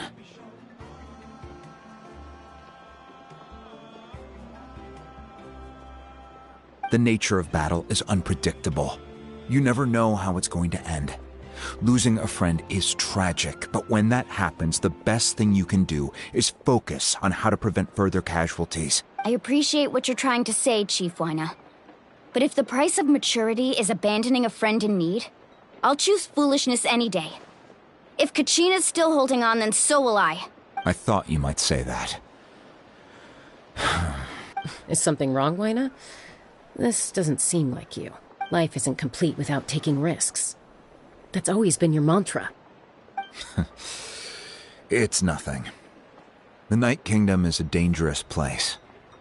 Can't blame me for checking if you were up to the task. If you're that determined, far be it from me to stop you. Here's the stone. Keep it safe, okay? It's not like we have a spare. Thank you. Huh. Seems like you two go way back. But aren't you from the Flower Feather Clan, Chaska? Oh, Chaska's a peacekeeper, so she's famous throughout the tribes. She's always the one people call to resolve conflicts, so we slowly got to know each other that way.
Her younger sister Quichi's always hanging around our tribe, too. She's helped us out a lot in the past. Oh, you have a younger sister? Yes. I'll introduce you to her sometime. But let's get back to business. Wyna, how do we use the stone? As you probably know, your intended destination is completely different from the real world. The Night Kingdom is like a river flowing with concepts, and the ancient name you seek is like a tiny fish swimming downstream. In that sense, the stone is like a fishing boat drifting down the river, but the boat alone isn't enough. You need a fisherman experienced enough to steer it in the right direction. We couldn't do that ourselves? With a little practice, I'm sure you could. You have the strength and the talent. If you want to make sure this works, though, I could recommend someone to you. Who? Vichama, a legendary warrior and scout from our tribe. He's got a keen eye and a well-honed intuition. Even his ancient name means to seek. If you're fishing for a name, you're gonna want him on the boat. Vichama? Why does that name sound familiar? He's one of Auntie Atea's hot spring buddies. I've heard stories about him. Where can we find him? Ever since Malco passed, he spends most of his time gazing out at the scenery from the cliff tops. Follow the path that way, and I'm sure you'll find him. Thank you. We'll go look for him there. Good luck. I hope everything goes well.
done admiring the scenery from the cliff tops. Ah! That must be him! Hello there, are you Vichana? That's me. Did you need something?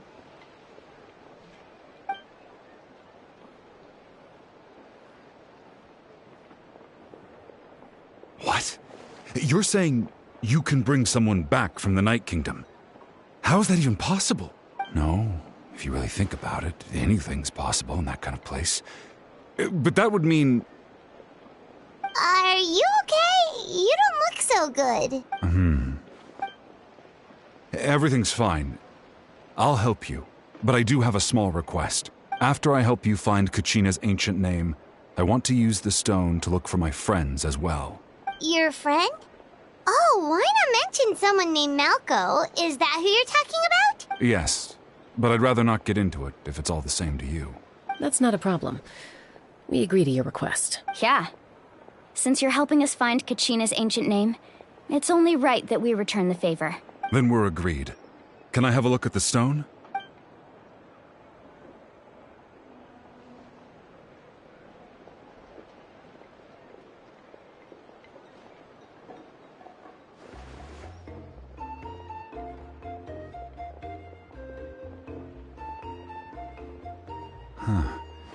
I see.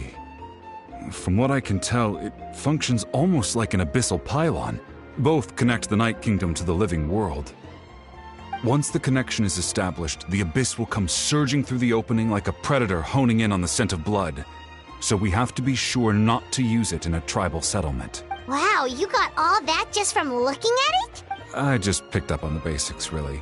I still have no idea why it works. You said someone named Sitlali invented this. They must be a genius. I'll go find an open area and start setting things up. In the meantime, I need you to get 2 things for me. We'll go right away. What do you need? First, I'll need some hook ropes. Pretty much every store around here carries them, so no need to go anywhere special. Oh, and I need to build a net out of them, so make sure you get a good amount. Wait, are you saying you're going to use a real net to catch Kachina's ancient name? How does that work when one's tangible and one's not? By creating something tangible in our world, like a net, we can create a connection to a corresponding concept in the Night Kingdom. Basically, I'm going to use the concept of a net to catch something equally intangible, an ancient name. Oh, I see. What about the second thing you needed? Right. I need 2 chunks of obsidian. Once we bring the ancient names into our world, we'll need a place to store them. Normally, you can only get obsidian from the Children of Echoes, but I heard there's a traveling merchant from that tribe around here somewhere, so maybe you can try your luck there. Gotcha! Alright, let's split up. See that clearing? Let's meet over there when you're done. Oh, and you can send someone with me if you want. In case you're worried I might take the stone for myself. What do you think, Chaska? There's no need. Lena spoke highly of you. That means you're trustworthy. I appreciate it, even though that doesn't mean much to me anymore. Anyway, it'll take some time to set everything up, so no need to rush. I'll see you in a bit.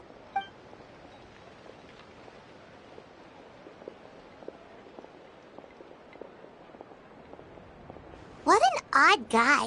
He seems so defeated, but also really invested in the stone at the same time. I don't have any more insight than you, Paimon. Let's just focus on the preparations for now. Hang on, Kachina. We're coming for you.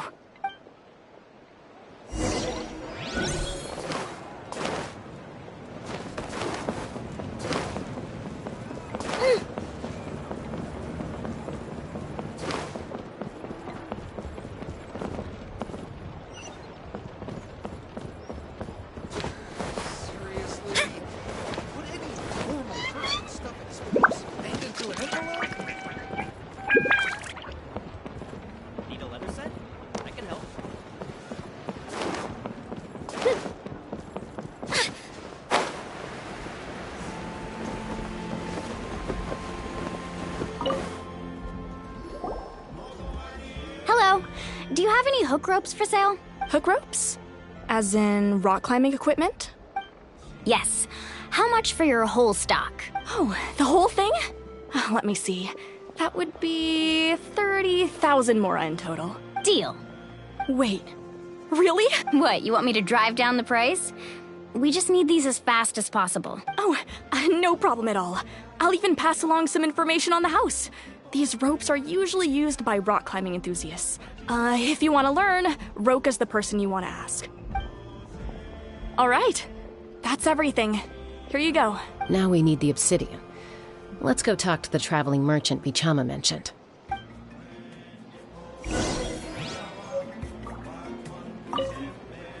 Anything else I can get you?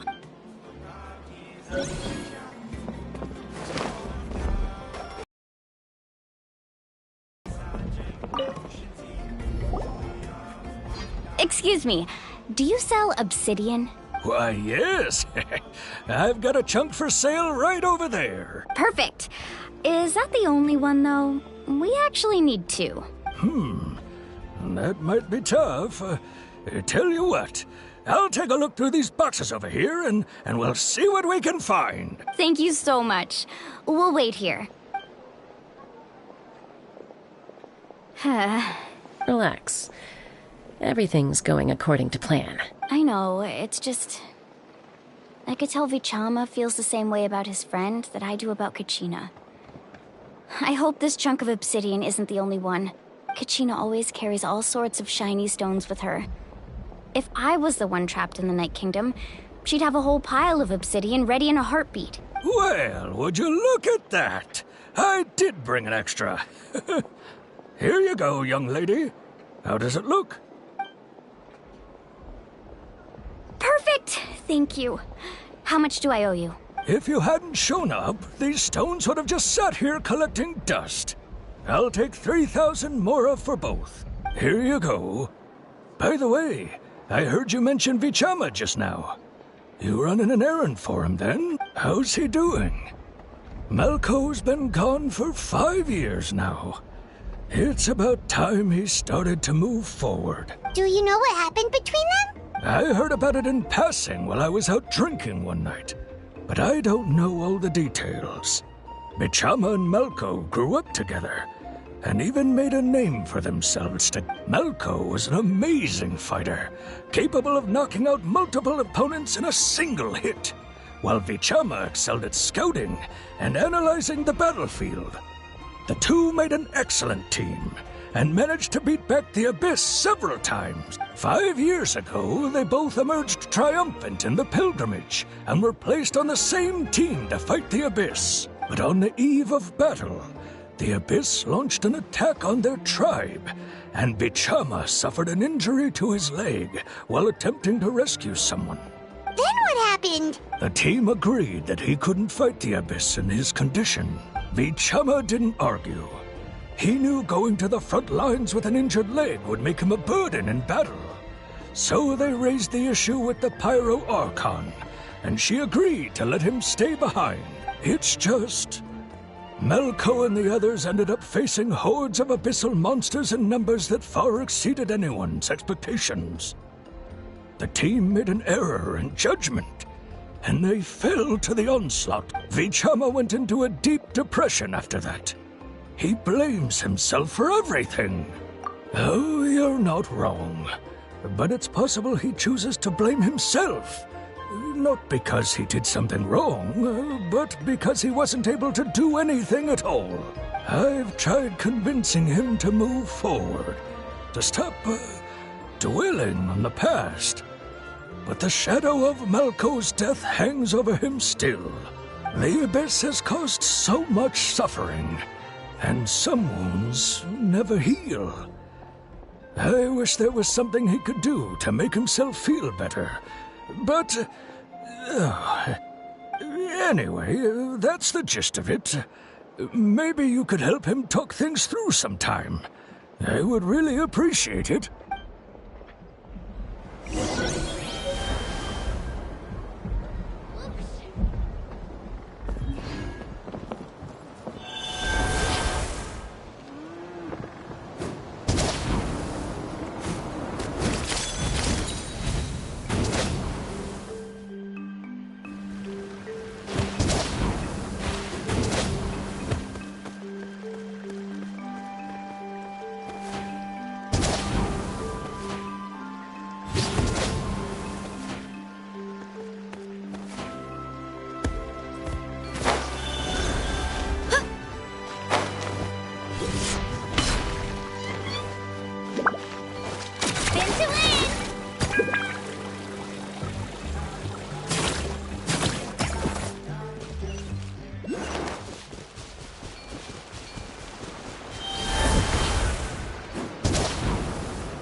Did you get everything?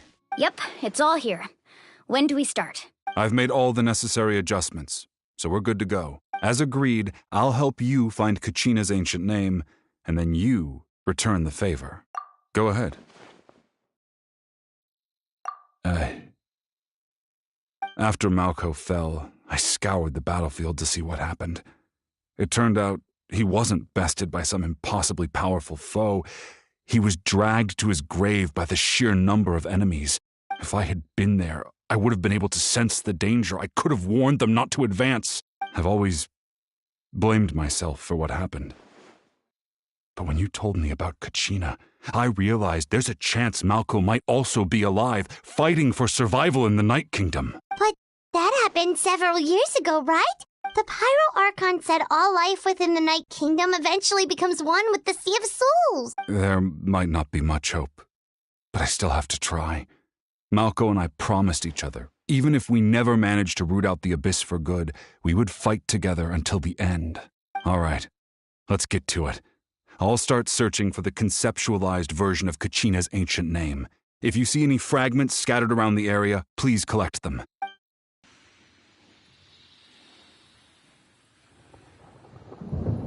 Make sure you prepare yourselves for battle.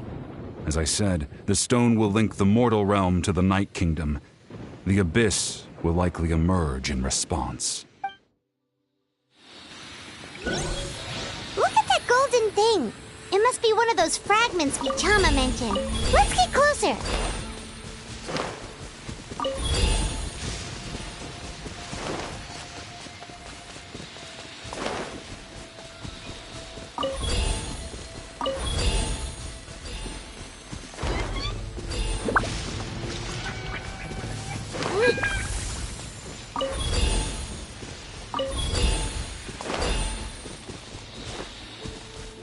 Whoa, monsters incoming! Watch out, everyone!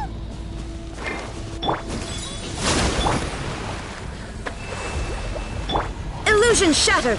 Ha!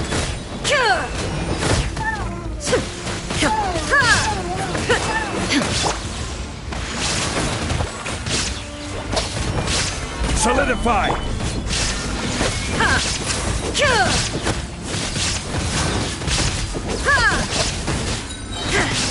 Inazuma shines eternal! This is order!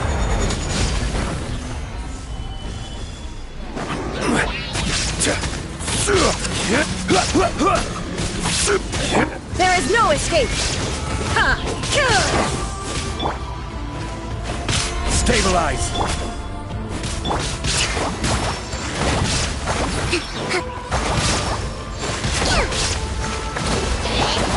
Now you shall perish!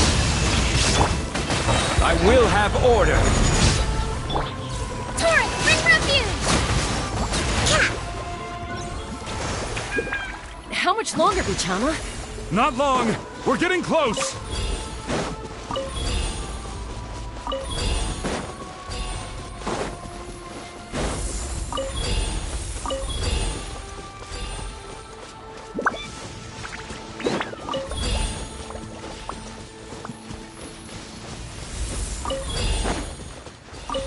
Let's move out.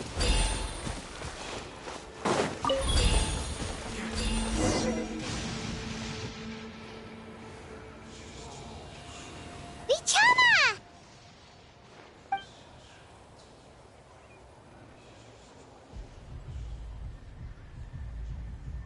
Quick! Take it! I found Kachina's ancient name. Hang in there, Malko. Just a little longer. Something's not right. The power of the Abyss is getting stronger. The Abyss is corroding his body. Vichama, you can't keep going. You'll die. I should have died 5 years ago. I just need a little more time. Please, I'm almost there. Thank you.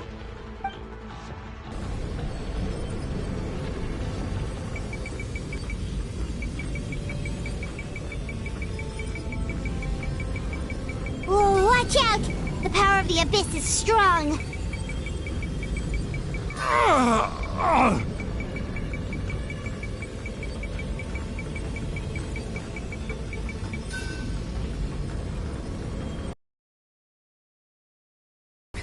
Hanging in there? Malko. No! Why can't I find him? Why? We can't wait any longer. Pull him away from the stone, Mualani. I already tried, but the power of the Abyss has him in a chokehold. It's like he's tied to the stone with an invisible rope. In that case, we have no choice. I'm sorry, Seat Molly. Get back! Chaska, wait!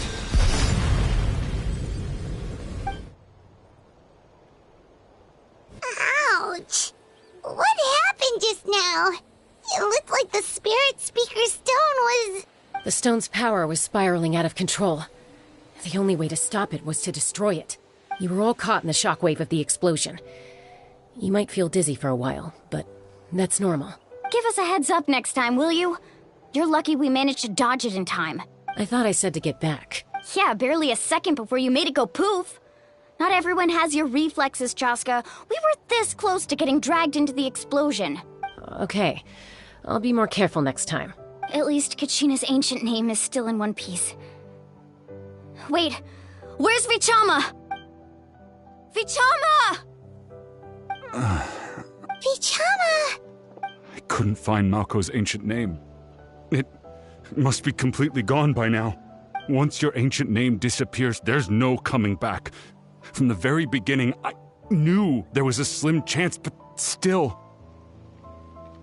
And now... it's too late to save him. From the minute he left that day, it was already too late.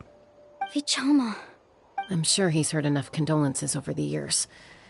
Let's just give him some space. Huh? What's that in your hands, Vichama? It looks like something's glowing! Huh? This is...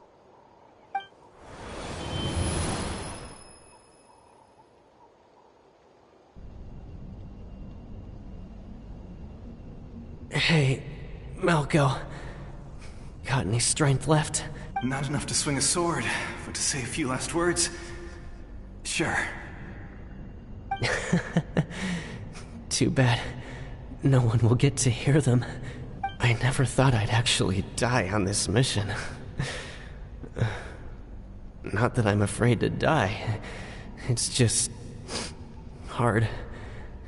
Thinking about my mom's face when she hears the news. Guess I have something to be thankful for then.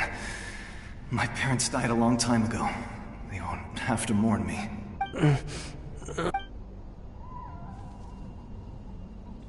Pisak!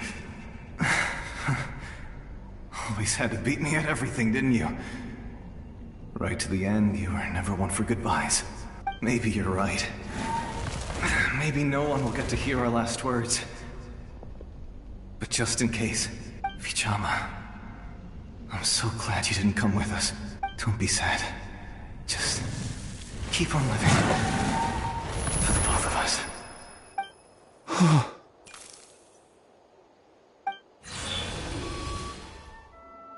Was that a memory? Seems like we were able to salvage something after all. Of course. Seeing him, hearing his voice again, it makes me unbelievably happy. But it also brings with it an even deeper pain. A deeper pain? Why? Malko was always the type to put on a brave face. But in that memory just now, his hands were shaking, and his smile was forced. For all these years, I regretted not being able to fight alongside him to the end. And now I know, at the end of his life, he was thinking the same thing. Vichama. I'm fine. Actually, I heard Chief Wyna wasn't really on board with your plan to go to the Night Kingdom. When you asked for my help, I hesitated too. I knew helping you find your friend's ancient name meant leading you one step closer to danger, but I also understood why you had to try. Everyone has regrets in life, but not everyone gets the chance to make up for them. Once allowed to fester, guilt strips us of our most valuable qualities as warriors. In that sense, we might as well choose the braver path from the very beginning. If I could do it all over again, I would have followed Malko to the front lines no matter what. Even with an injured leg, there were still things I could have done. That way, even if the outcome stayed the same, I still would have fought alongside him to the end. There are critical junctures in life, and if you don't seize the chance to act, there's no going back. That's something I had to learn in hindsight. But you're still at the crossroads of your journey, so I hope you can walk away without regrets. Thank you, Vichama. I feel even more determined now. Kachina will come back to us. I'll make sure of it. I promised I would find her, and I intend to keep that promise. That's good to hear. Strange. My body, it's... Once abyssal corrosion enters the body, a portion will fuse itself to your internal organs. Even though the Traveler possesses powers of purification, the corrosion can never be fully eradicated. Thanks to him, though, you were only briefly exposed. Slowing your breathing and controlling your emotions should help you keep the symptoms in check.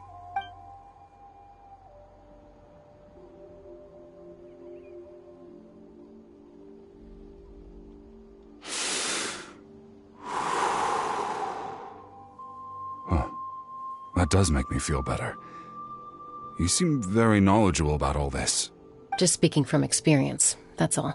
Anyway, we've recovered Kachina's ancient name, so we're off to a great start. Let's get Vichama back to his tribe and tell Wyna the good news. Oh, and apologize for destroying the Spirit Speaker Stone.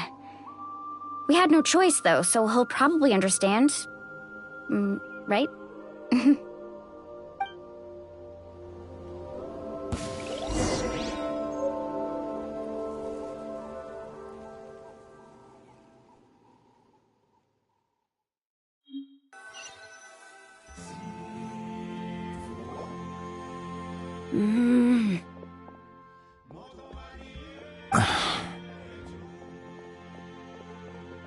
Koichi, are you really gonna just stand there like that?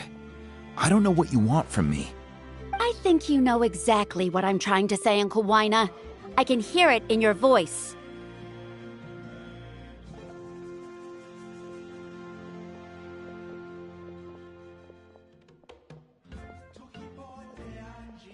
Honestly, it's just one thing after another with you two.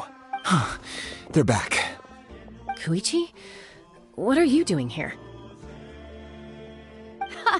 Don't play dumb with your own sister. You know exactly why I'm here. My apologies, everyone. I just need to borrow Tosca for a few minutes.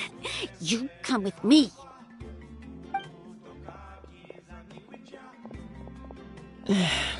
I'll be just a moment. Who was that? Koichi, Chaska's younger sister. Although the two aren't actually related by blood, it's kind of a long story. It's not really my story to tell, but I guess it's not a secret. You see, Chaska was actually raised by cuckoo sores. She was afflicted with a rare disease when she was a child, and abandoned in the wild as a result. The Abyss found her out there, all on her own, and tried to devour her. But in the end, all that did was trigger her will to live. That strength of will pushed her to survive. But it also planted a seed of conflict within her. Eventually, she was adopted by the cuckoo sores. Wherever they went, she followed, getting into fights right and left. For some reason, Paimon can totally imagine that. Well, when Chaska finally returned to human society, it was Koichi's parents who adopted her. At the time, Chaska still had a habit of getting into fights, so Koichi was always taking her around, apologizing to everyone. Ah, I remember those days. One of those fights was definitely with me. But, you know, kids. You're fighting one minute and your friend's the next. Eventually, she found a way to rein in that desire to fight. And now she's who people call to resolve conflicts. She's known as the Peacemaker. It sounds like she still argues with Koichi, though. Don't siblings usually stop fighting when they get older? That's partly my fault. Koichi asked me to stop Chaska from doing anything dangerous, but you probably know by now, once Chaska makes up her mind, there's no changing it. Oh, I get it. No wonder you tried to talk us out of going to the Night Kingdom. Chaska even said that wasn't like you. I'm all for your adventure. You need to take risks when you're young, because by the time you're my age, you couldn't attempt something like that even if you wanted to. Better try now than live with regrets later. That's what I say. Still, I can understand where Koichi's coming from. In the end, nobody wants to sit back and let a loved one put their life on the line.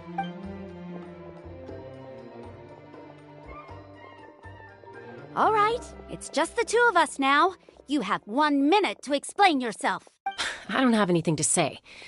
You don't have to approve, but you should know I only do what's necessary. That attitude is exactly the problem. It's like you don't care. You try to sneak off to the Night Kingdom behind my back and then play it down as if it's just a trip abroad. Well, technically I am going abroad, right? Again with the excuses! We agreed, didn't we? There are 4 levels of danger. If it's not something urgent, you can only engage in level 2 danger and below. You can only go up to level 3 if a situation is so dire there's absolutely no alternative. But a trip to the Night Kingdom? If that's not a level 4, I don't know what is. And you were just going to sneak into the place without saying anything. What do you mean, sneak into the place?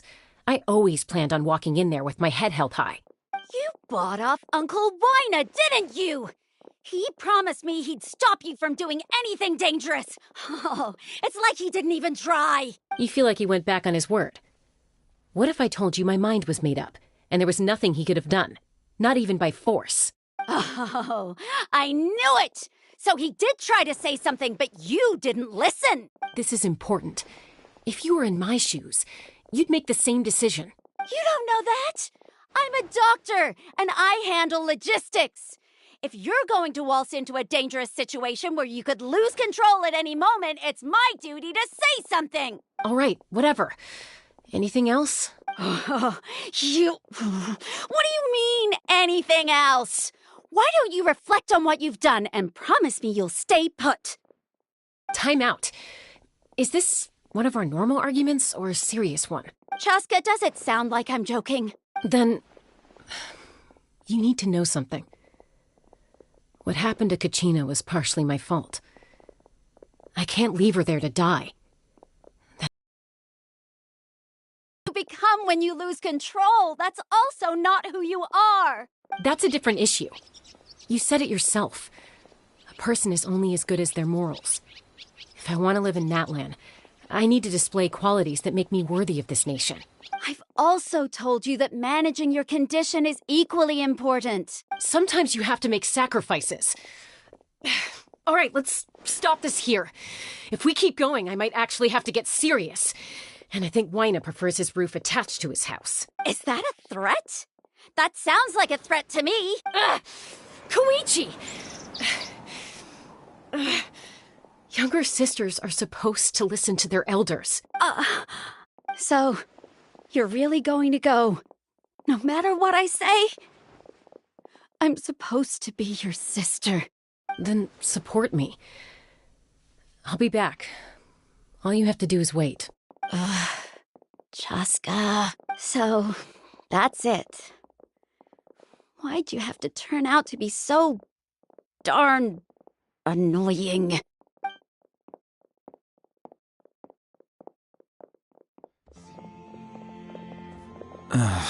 You two are something else. Something you wanted to say? I know you aren't related by blood, but you two sure are similar. Really? You know, I said that very thing to Koichi not too long ago, and she reacted the exact same way, down to the very tone of voice. It's not my place to get involved, but I will say this. Try to spend a little more time with your sister. You're tough kids. That doesn't mean you have to go it alone. Thank you. Anytime. All right. If you're done with the Spirit Speaker Stone, you might as well hand it over. According to Kinich, it's an important ceremonial artifact, so it'd be safer to keep it with me. About that. If only Tone-Deaf Bard was here, he could have repaired it just like the Holy Liar. It might be in a few more pieces than you remember.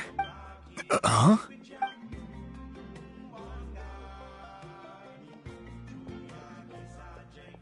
I see. Sounds like it was an urgent situation. If someone's life was on the line, then you had no choice. Still, Citlali's going to be a nightmare to deal with now that you've broken her stuff. I'll explain everything to her later. Stay safe out there in the Night Kingdom, okay? I'll wait here for your safe return.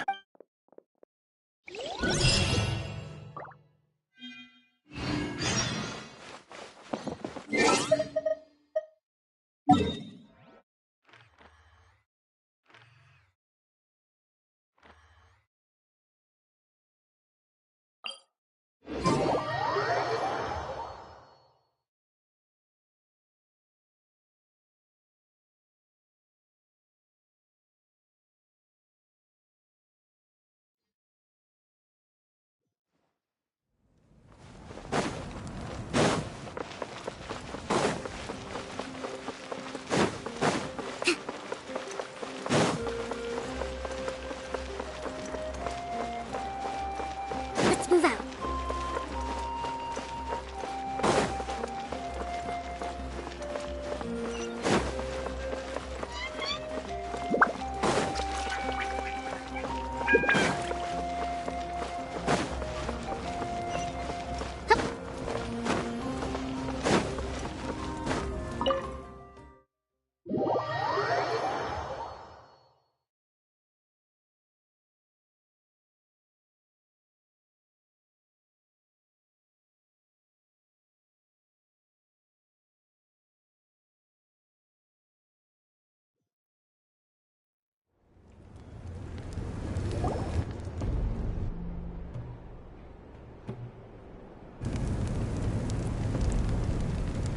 We're back! We found Kachina's ancient name, too! Well, it's fairly complicated. Let me give you the condensed version. The Fatui again? We can't go anywhere without them causing trouble. But what if the Fatui finds out you've lost your power? Won't they try to take advantage of the situation? That's why it has to be our little secret. No one else can know, or we're asking for trouble. Look, I wish I could offer you some sort of consolation, but I won't lie to you. With multiple factions closing in, there's nothing comforting about the situation we're facing. Still, all you need to do is focus on your goal. You can leave the complicated matters to me. I can also step in on the Pyro Archon's behalf. There's a limit to what I can accomplish, but I'll help you however I can. There's no need to be so modest, Dion-san. Your incredible strength has long been a well-known fact. You're the pride of your tribe. Archon, I'm sorry about before. You have so much on your plate, so much that you have to worry about. But all I could do was focus on my own feelings. You have nothing to be sorry about. We all get overwhelmed by our emotions, myself included. Your reaction to Kachina's disappearance, I understand that feeling very well. Well, now that we have Kachina's ancient name, let's go track her down. Follow me.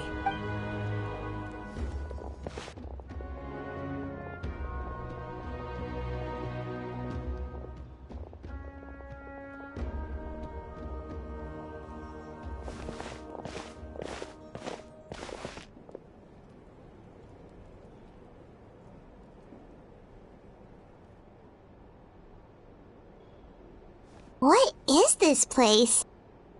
Hey, isn't that Atea's talisman? Good eye. This is where I store all the various mementos I've collected. Whoa. I've never seen this place before. There's so many things in here. It looks like there are items from every tribe. Collecting them must have taken a lot of effort. I suppose you could think of it as a hobby of sorts. In Natlan, everyone grows up listening to the stories of heroes, and physical items do a far better job of preserving those stories than our own memory. Now, I still have some preparations to make for the ceremony, so feel free to take a look around in the meantime. If you're curious about an item, I'm more than willing to tell you about its origins. All right, we'll have a look.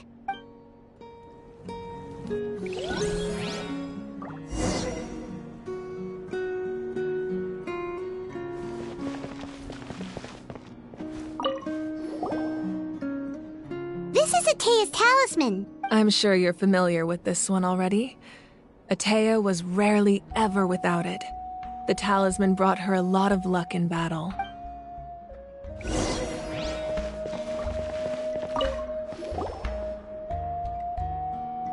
Whoa, this weapon is huge! Which tribe did it belong to?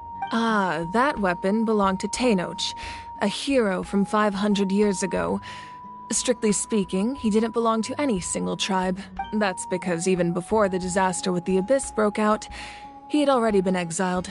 Exiled? It was a punishment imposed out of necessity, but he accepted it all the same. He believed it was what he deserved. When the Abyss attacked, the tribes found themselves in urgent need of a powerful figure to lead them into the battle, and there was no one more courageous or resolute than him. He united the 6 tribes and accomplished great feats throughout the war. Ultimately, he perished. And because he had already lost his ancient name, the Ode of Resurrection was unable to bring him back. And so, he was laid to rest, alongside the countless warriors and civilians who lost their lives, buried in the soil of his native land. Wow, he sounds like a true hero. Indeed. Even now, his story is told throughout the land.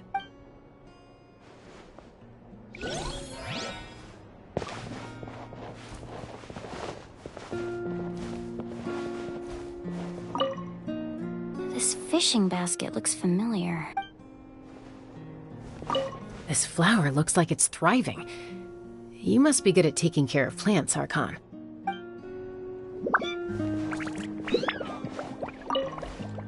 Make sure to handle everything with care.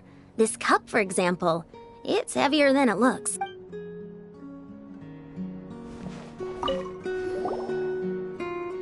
Whoa, that belt is bigger than Paimon's head! The Collective of Plenty are known for their bodybuilding competitions and contests of strength. This belt is a symbol of great honor within the tribe. The association with strength might also have been the reason the original belt was extremely heavy. It was difficult for even 2 people to lift. And even if a warrior had the strength to put it on, wearing it for any length of time would still leave them gasping for breath. Sounds like it. So the owner of the original belt, Kitera, commissioned a craftsman to make a copy identical in appearance but far lighter in weight. That is the belt you see before you. He would often wear this version when training in order to protect his waist. Or he made a lighter version so he could wear it all the time and show it off.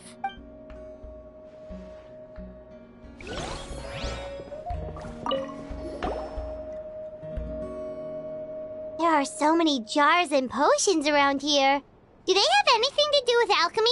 No, those belong to the Masters of the Nightwind. They're ceremonial tools used to amplify the ability to communicate with the Night Kingdom and the Wyab. Yamaya is an expert in this field, and she taught me a lot. Even though she appears stoic and serious, she actually has a keen sense of humor. The tools you see here are quite traditional. Her students found them outdated, so she passed them on to me. The contents of the jars aren't all that special. Oh, except the big jar in the middle. That's what she really wanted to give me. Ooh, must be something really cool. What's inside? Grape juice. Huh? It's quite tasty, although probably expired by now.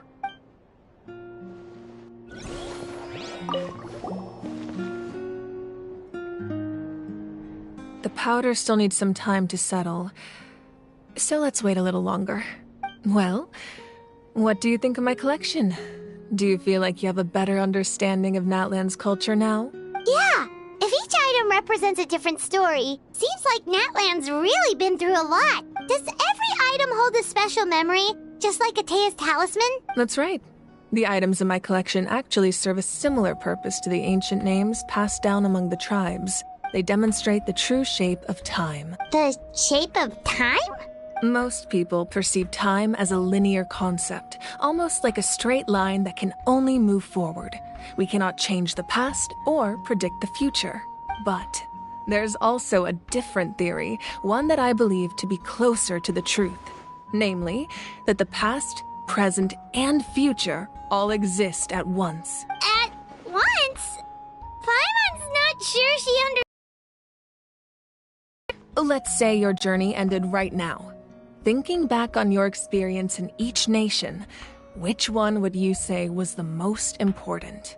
Exactly. Even at the end of your journey, the things you experienced along the way don't cease to exist. They become part of who you take out a portion of that journey, and you would likely make very different decisions, and eventually arrive at a very different destination. The future is the same way. It exists even though it has yet to come to pass. We just lack the means to perceive it. Of course, there are those with the power to foresee the future. They simply call it by a different name.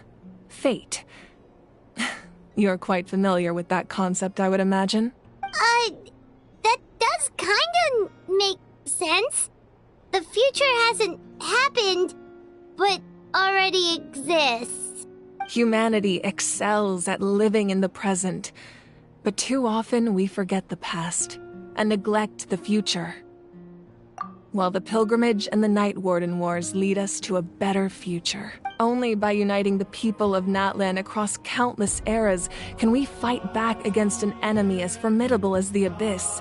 To come up with such a set of rules, the first Pyro Archon must have possessed a level of insight I can only imagine. That's correct. At first, he was a mortal man with no special power.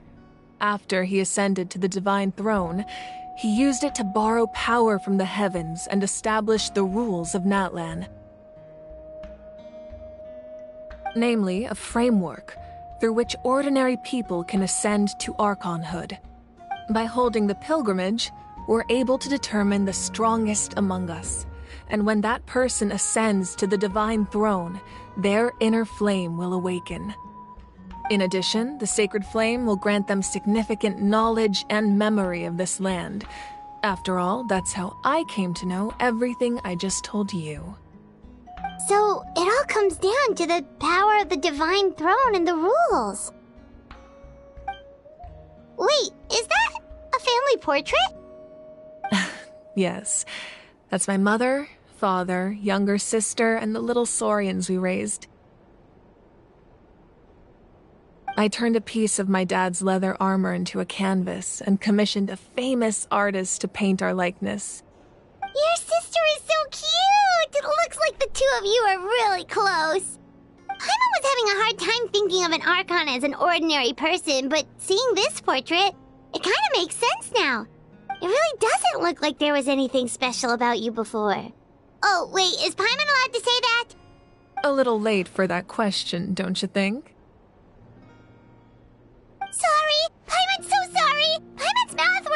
faster than her brain sometimes. It's alright. I'd never get upset over something like that. No matter what others may say, my past is a precious part of my identity. I'm forever proud of the life I used to lead. Becoming the Archon doesn't mean you sever ties with your family. The position just comes with a lot of responsibilities, so it impacts how often you get to see them.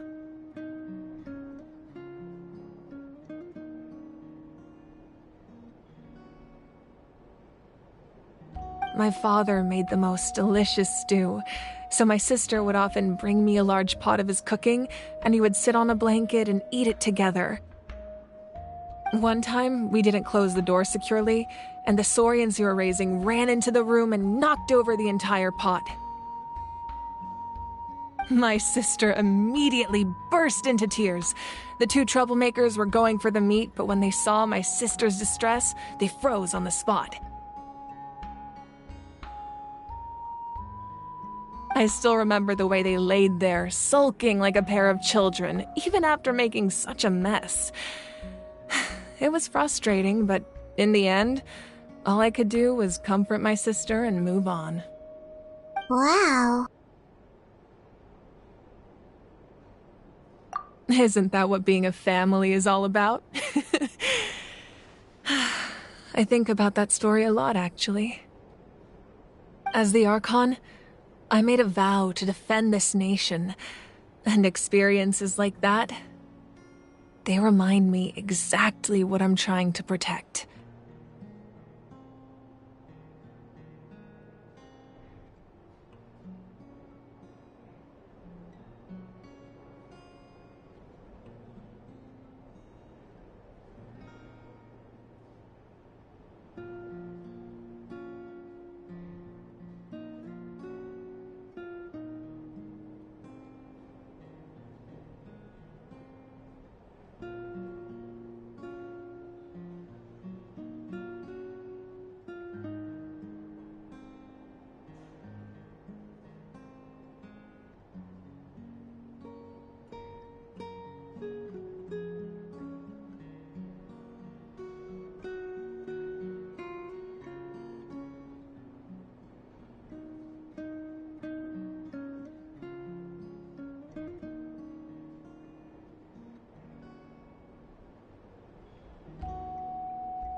Well, what happened after that?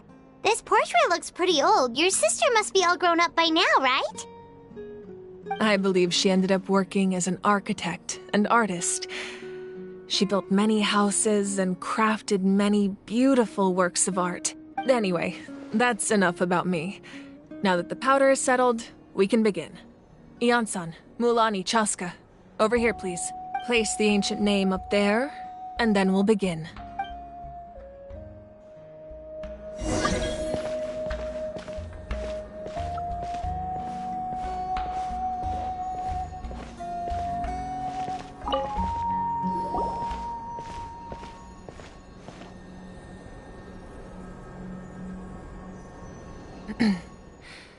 Surely as the echoes of life resound through heaven and earth, so too shall our stories remain eternal. Ancient name, take us to your fated bearer.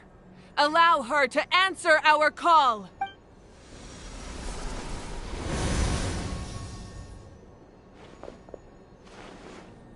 Am I hallucinating again? Kachina, are you okay? Huh? I'm not seeing things, am I? Is the Abyss playing tricks on me again? It's okay, Kachina. It's just us. We're trying to find a way to bring you back. Everyone, you have to listen to me. I've been investigating the Night Kingdom this entire time, and I figured out what's wrong. The Wyab is being affected by the Abyss. I was waiting for the Wyab to send me back, but then this really strong monster came in and almost killed me. The Wyab saved me, even though its power is weakening. So I've been hiding from the monsters while trying to find a way to help. The Night Kingdom has become a huge mess, though. I keep hearing these awful sounds and seeing really horrible things. Don't listen to those sounds, Kachina. The Abyss is trying to strip you of your sanity. All you need to do is stay safe and wait for us. We'll be there shortly. It's okay.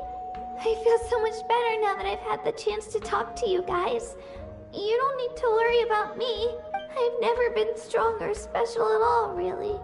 So I don't blame anyone for forgetting about me or leaving me behind. Just knowing you care is more than enough. I'll find a way back. You don't have to put yourselves in danger to come rescue me. You're always like this, Kachina. Now's not the time to act tough. We're coming for you, and that's final. I don't know what lies the Abyss has been feeding you, but I'll tell you something right now. Nobody here sees you as a burden. You're a victor of the Night Warden Wars, a hero of Natlan. All you need to do is wait for us to rescue you, and you'll get all the applause and recognition you deserve.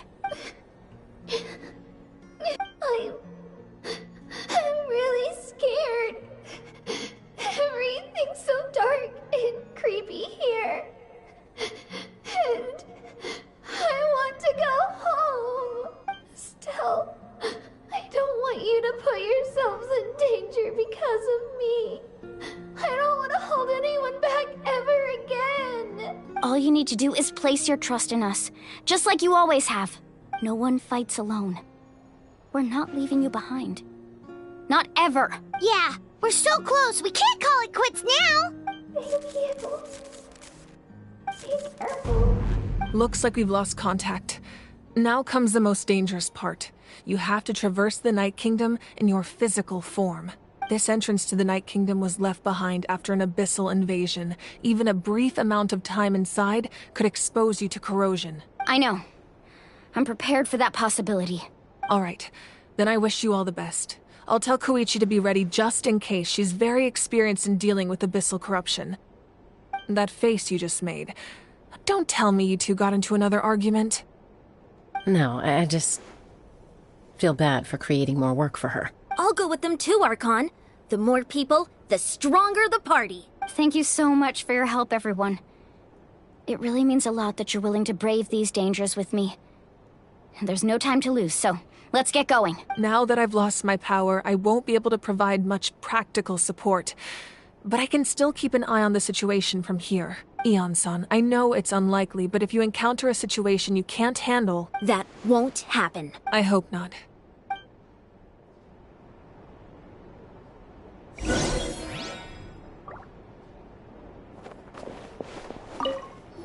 Be careful out there.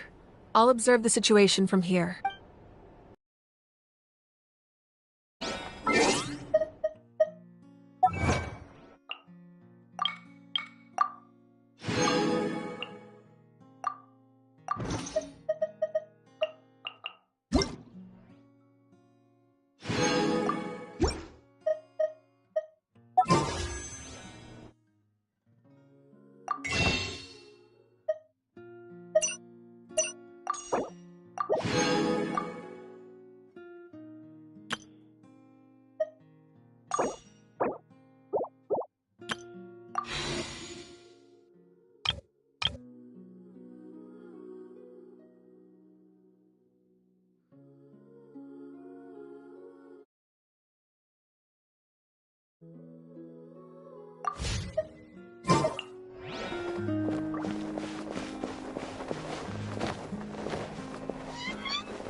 Shine down!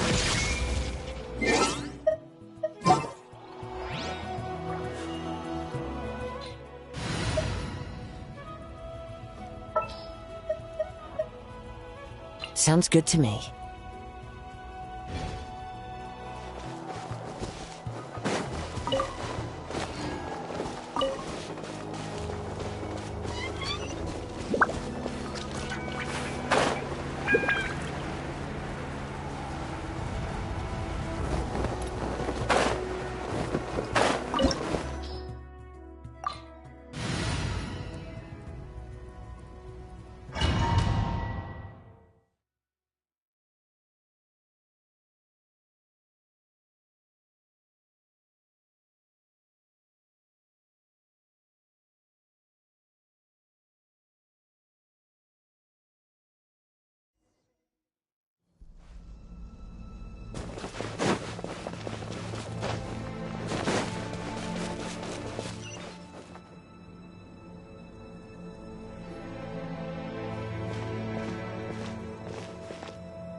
So we're underneath Natlan right now? It looks nothing like Paimon was imagining. That's because in the distant past, Natlan was home to an incredibly advanced civilization ruled by dragons.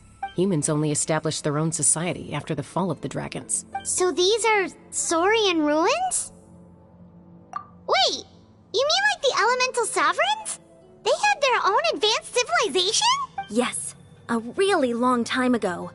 Very few records have survived until now, so no one really knows what the devices here are for. These ruins have been abandoned for a long time, but with the recent increase in Abyss activity, the installations around here have somehow been activated again. So what you're saying is, we're not in for an easy trip to the Night Kingdom. No. It's going to be obstacle after obstacle from here on out. Why are you all laughing like that? It's creeping Paimon out. It's the pre-adventure excitement kicking in, right guys? Of course. I'm eager to get started. Then let's go. We won't let anything stand in our way.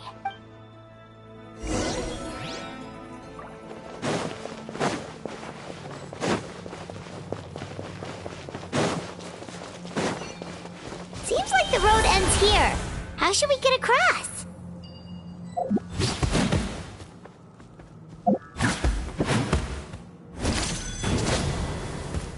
As a professional trainer, I think you could stand to build up your endurance, Paimon. Professional trainer? Paimon thought you were a warrior from the Collective of Planning. Well, that goes without saying. But I actually work as a sports coach. I provide professional guidance for many of Natlan's popular sports. And I don't just mean physical training. I design nutrition plans as well. Ah, so basically no sugar, no soft drinks, no grilled meat. Yeah, we'll be here all day if you list them out one by one. It's much faster to just focus on what's good for you. Such as? Vegetable juice. Want some? You know, Ian-san, Paimon feels like the two of us might not see eye to eye.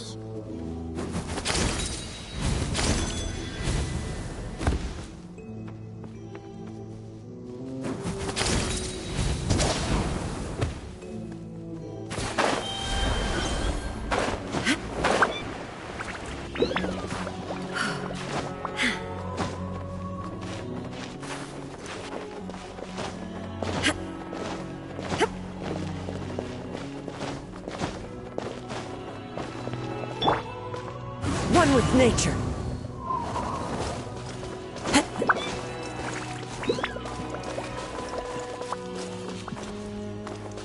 The wind knows me.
guys look familiar. We've fought them before. Let's go. Show no mercy. Gather!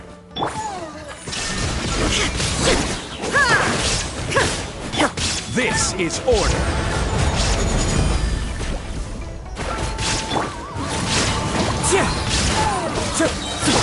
Crumble!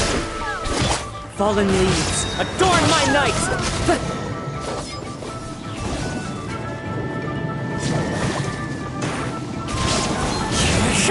There is no escape!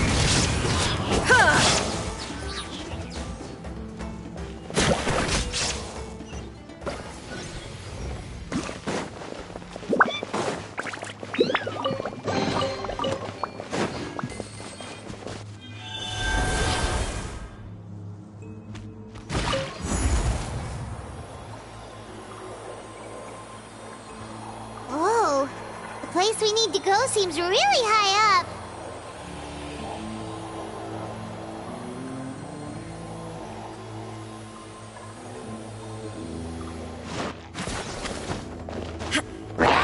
Torn to oblivion!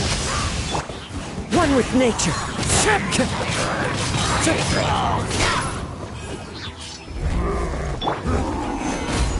I will have order. Clouds high, the birds call! Into the wind! Shine down!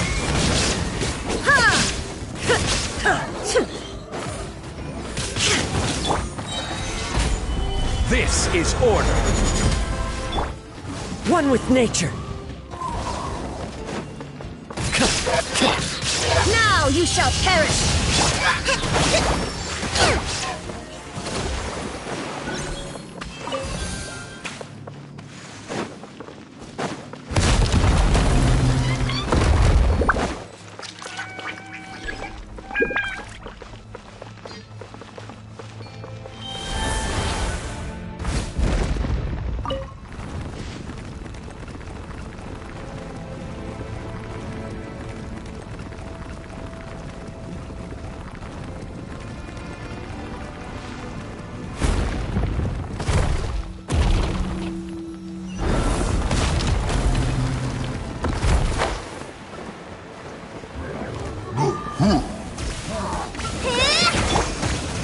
Solidify!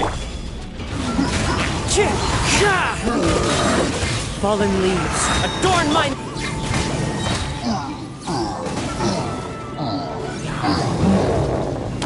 Gather! I will have order.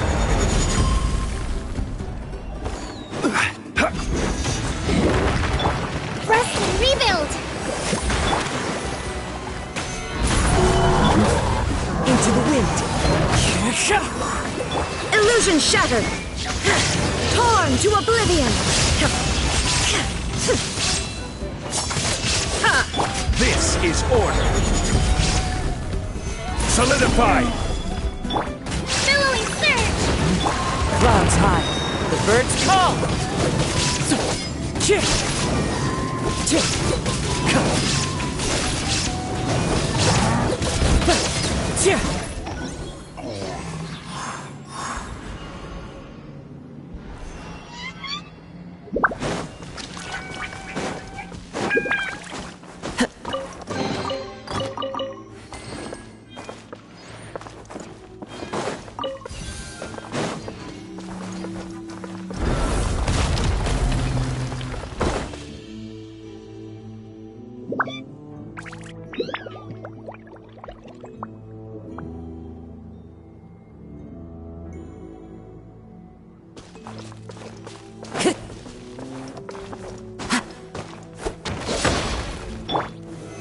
Stabilize! This is the final stretch. We just need to climb up, and we'll be there. Nothing to it. Easy for you to say.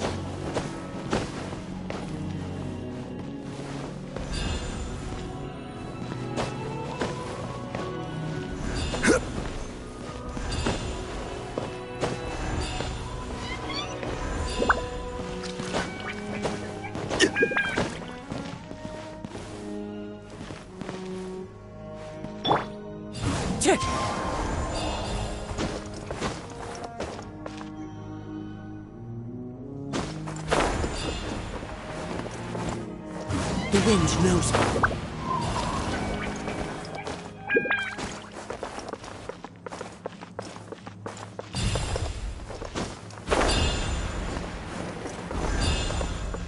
One with nature.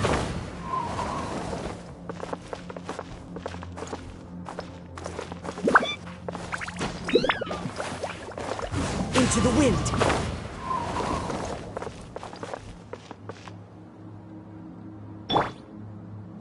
Rise! Quake! Rise!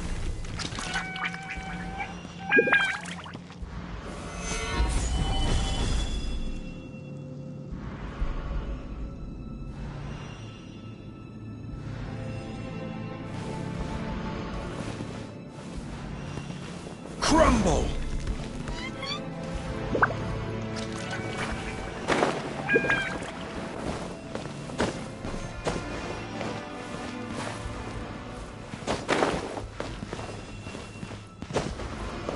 Quake!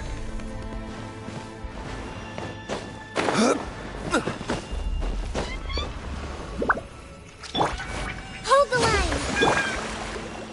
The wind knows me.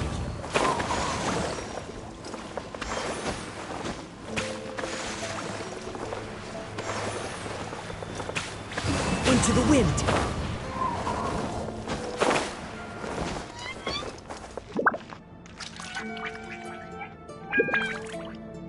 One with nature.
Rise! Rest and rebuild!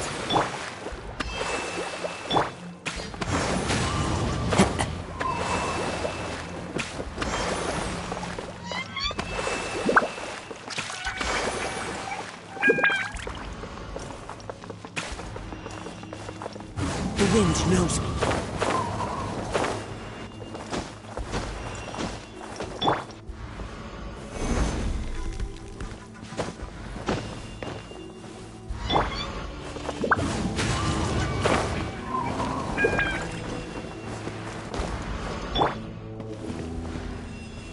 Quake!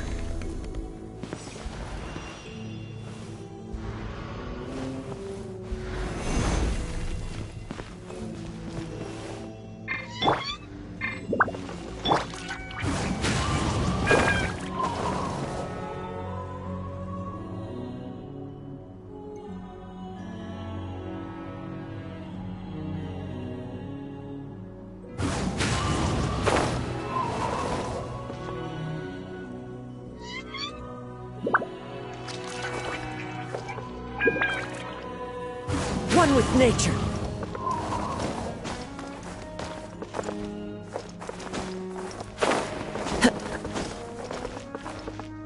Into the wind.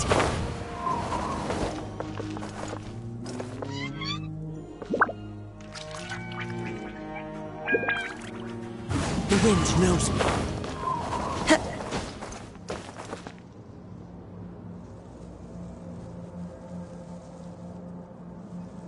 One with nature.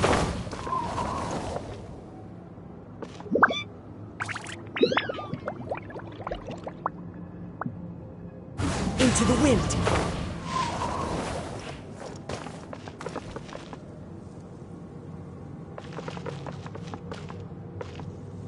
One with nature.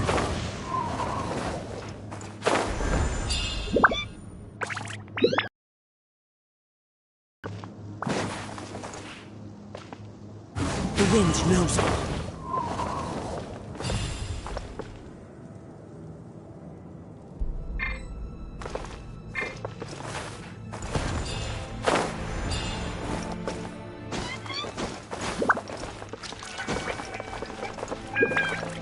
Into the wind.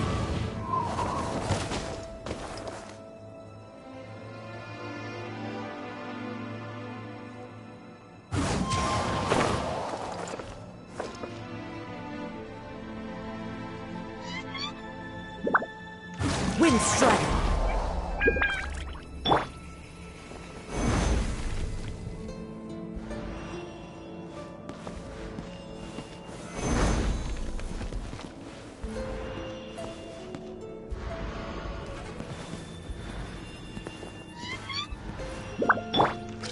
One with nature.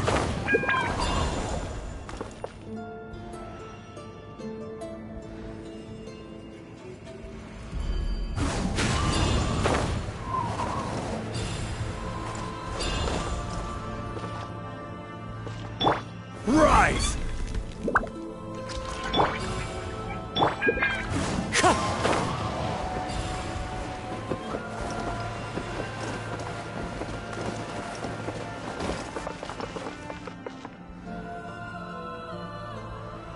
The wind knows it.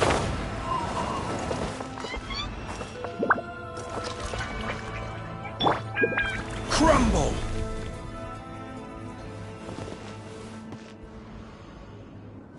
Rise!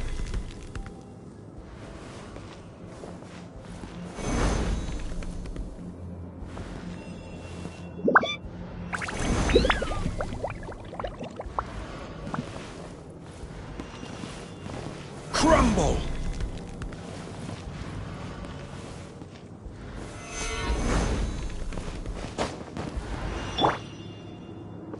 Into the wind.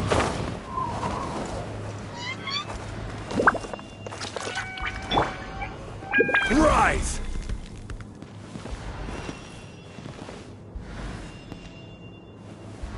Crumble! Quake! The wind knows me.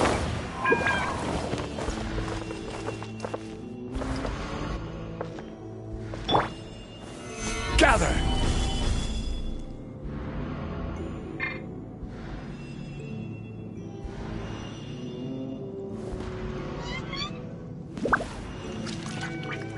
Crumble!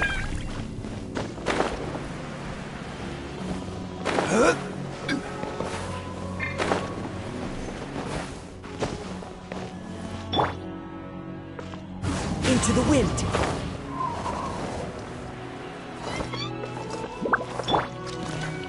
Quake!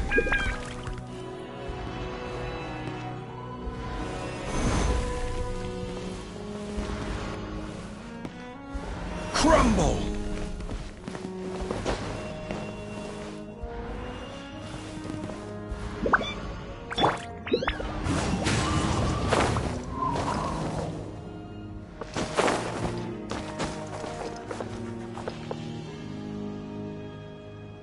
The wind knows me.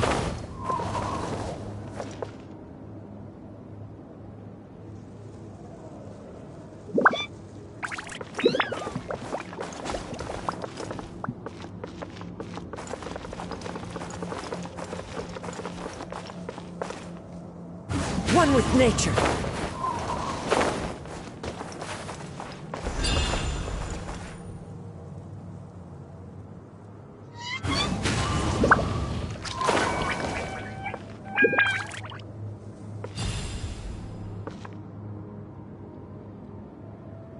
Into the wind.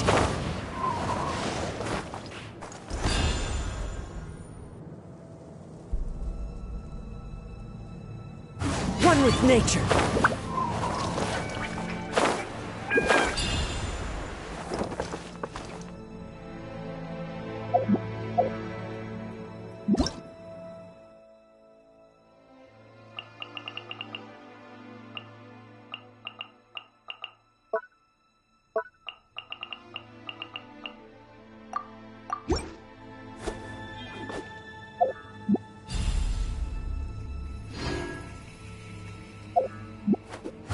wind knows it.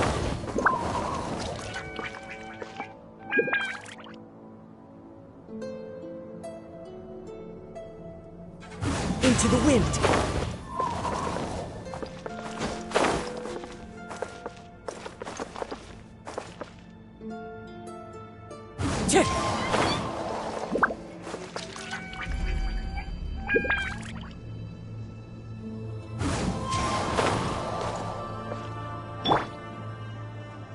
Quake! Rise!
Where do you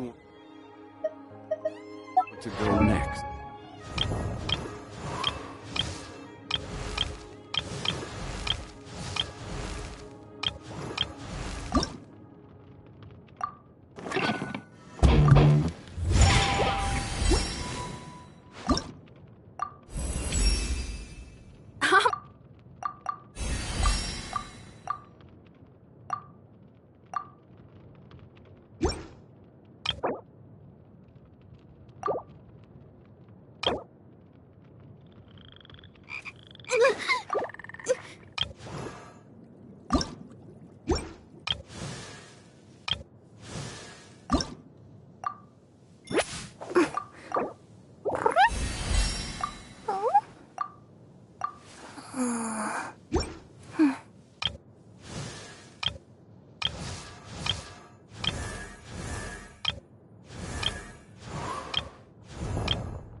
One, two, breathe.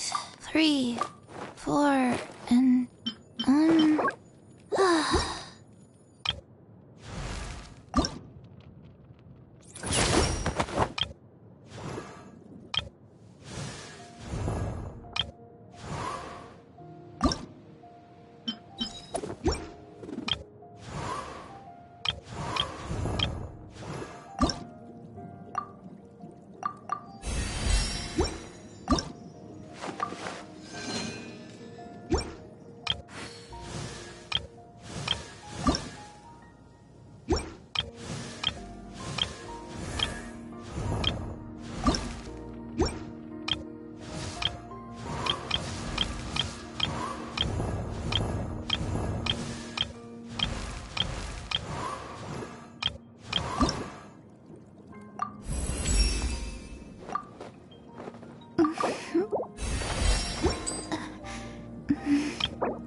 I've been waiting for you for ages.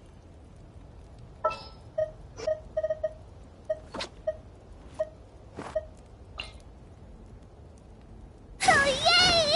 Okay, let's go!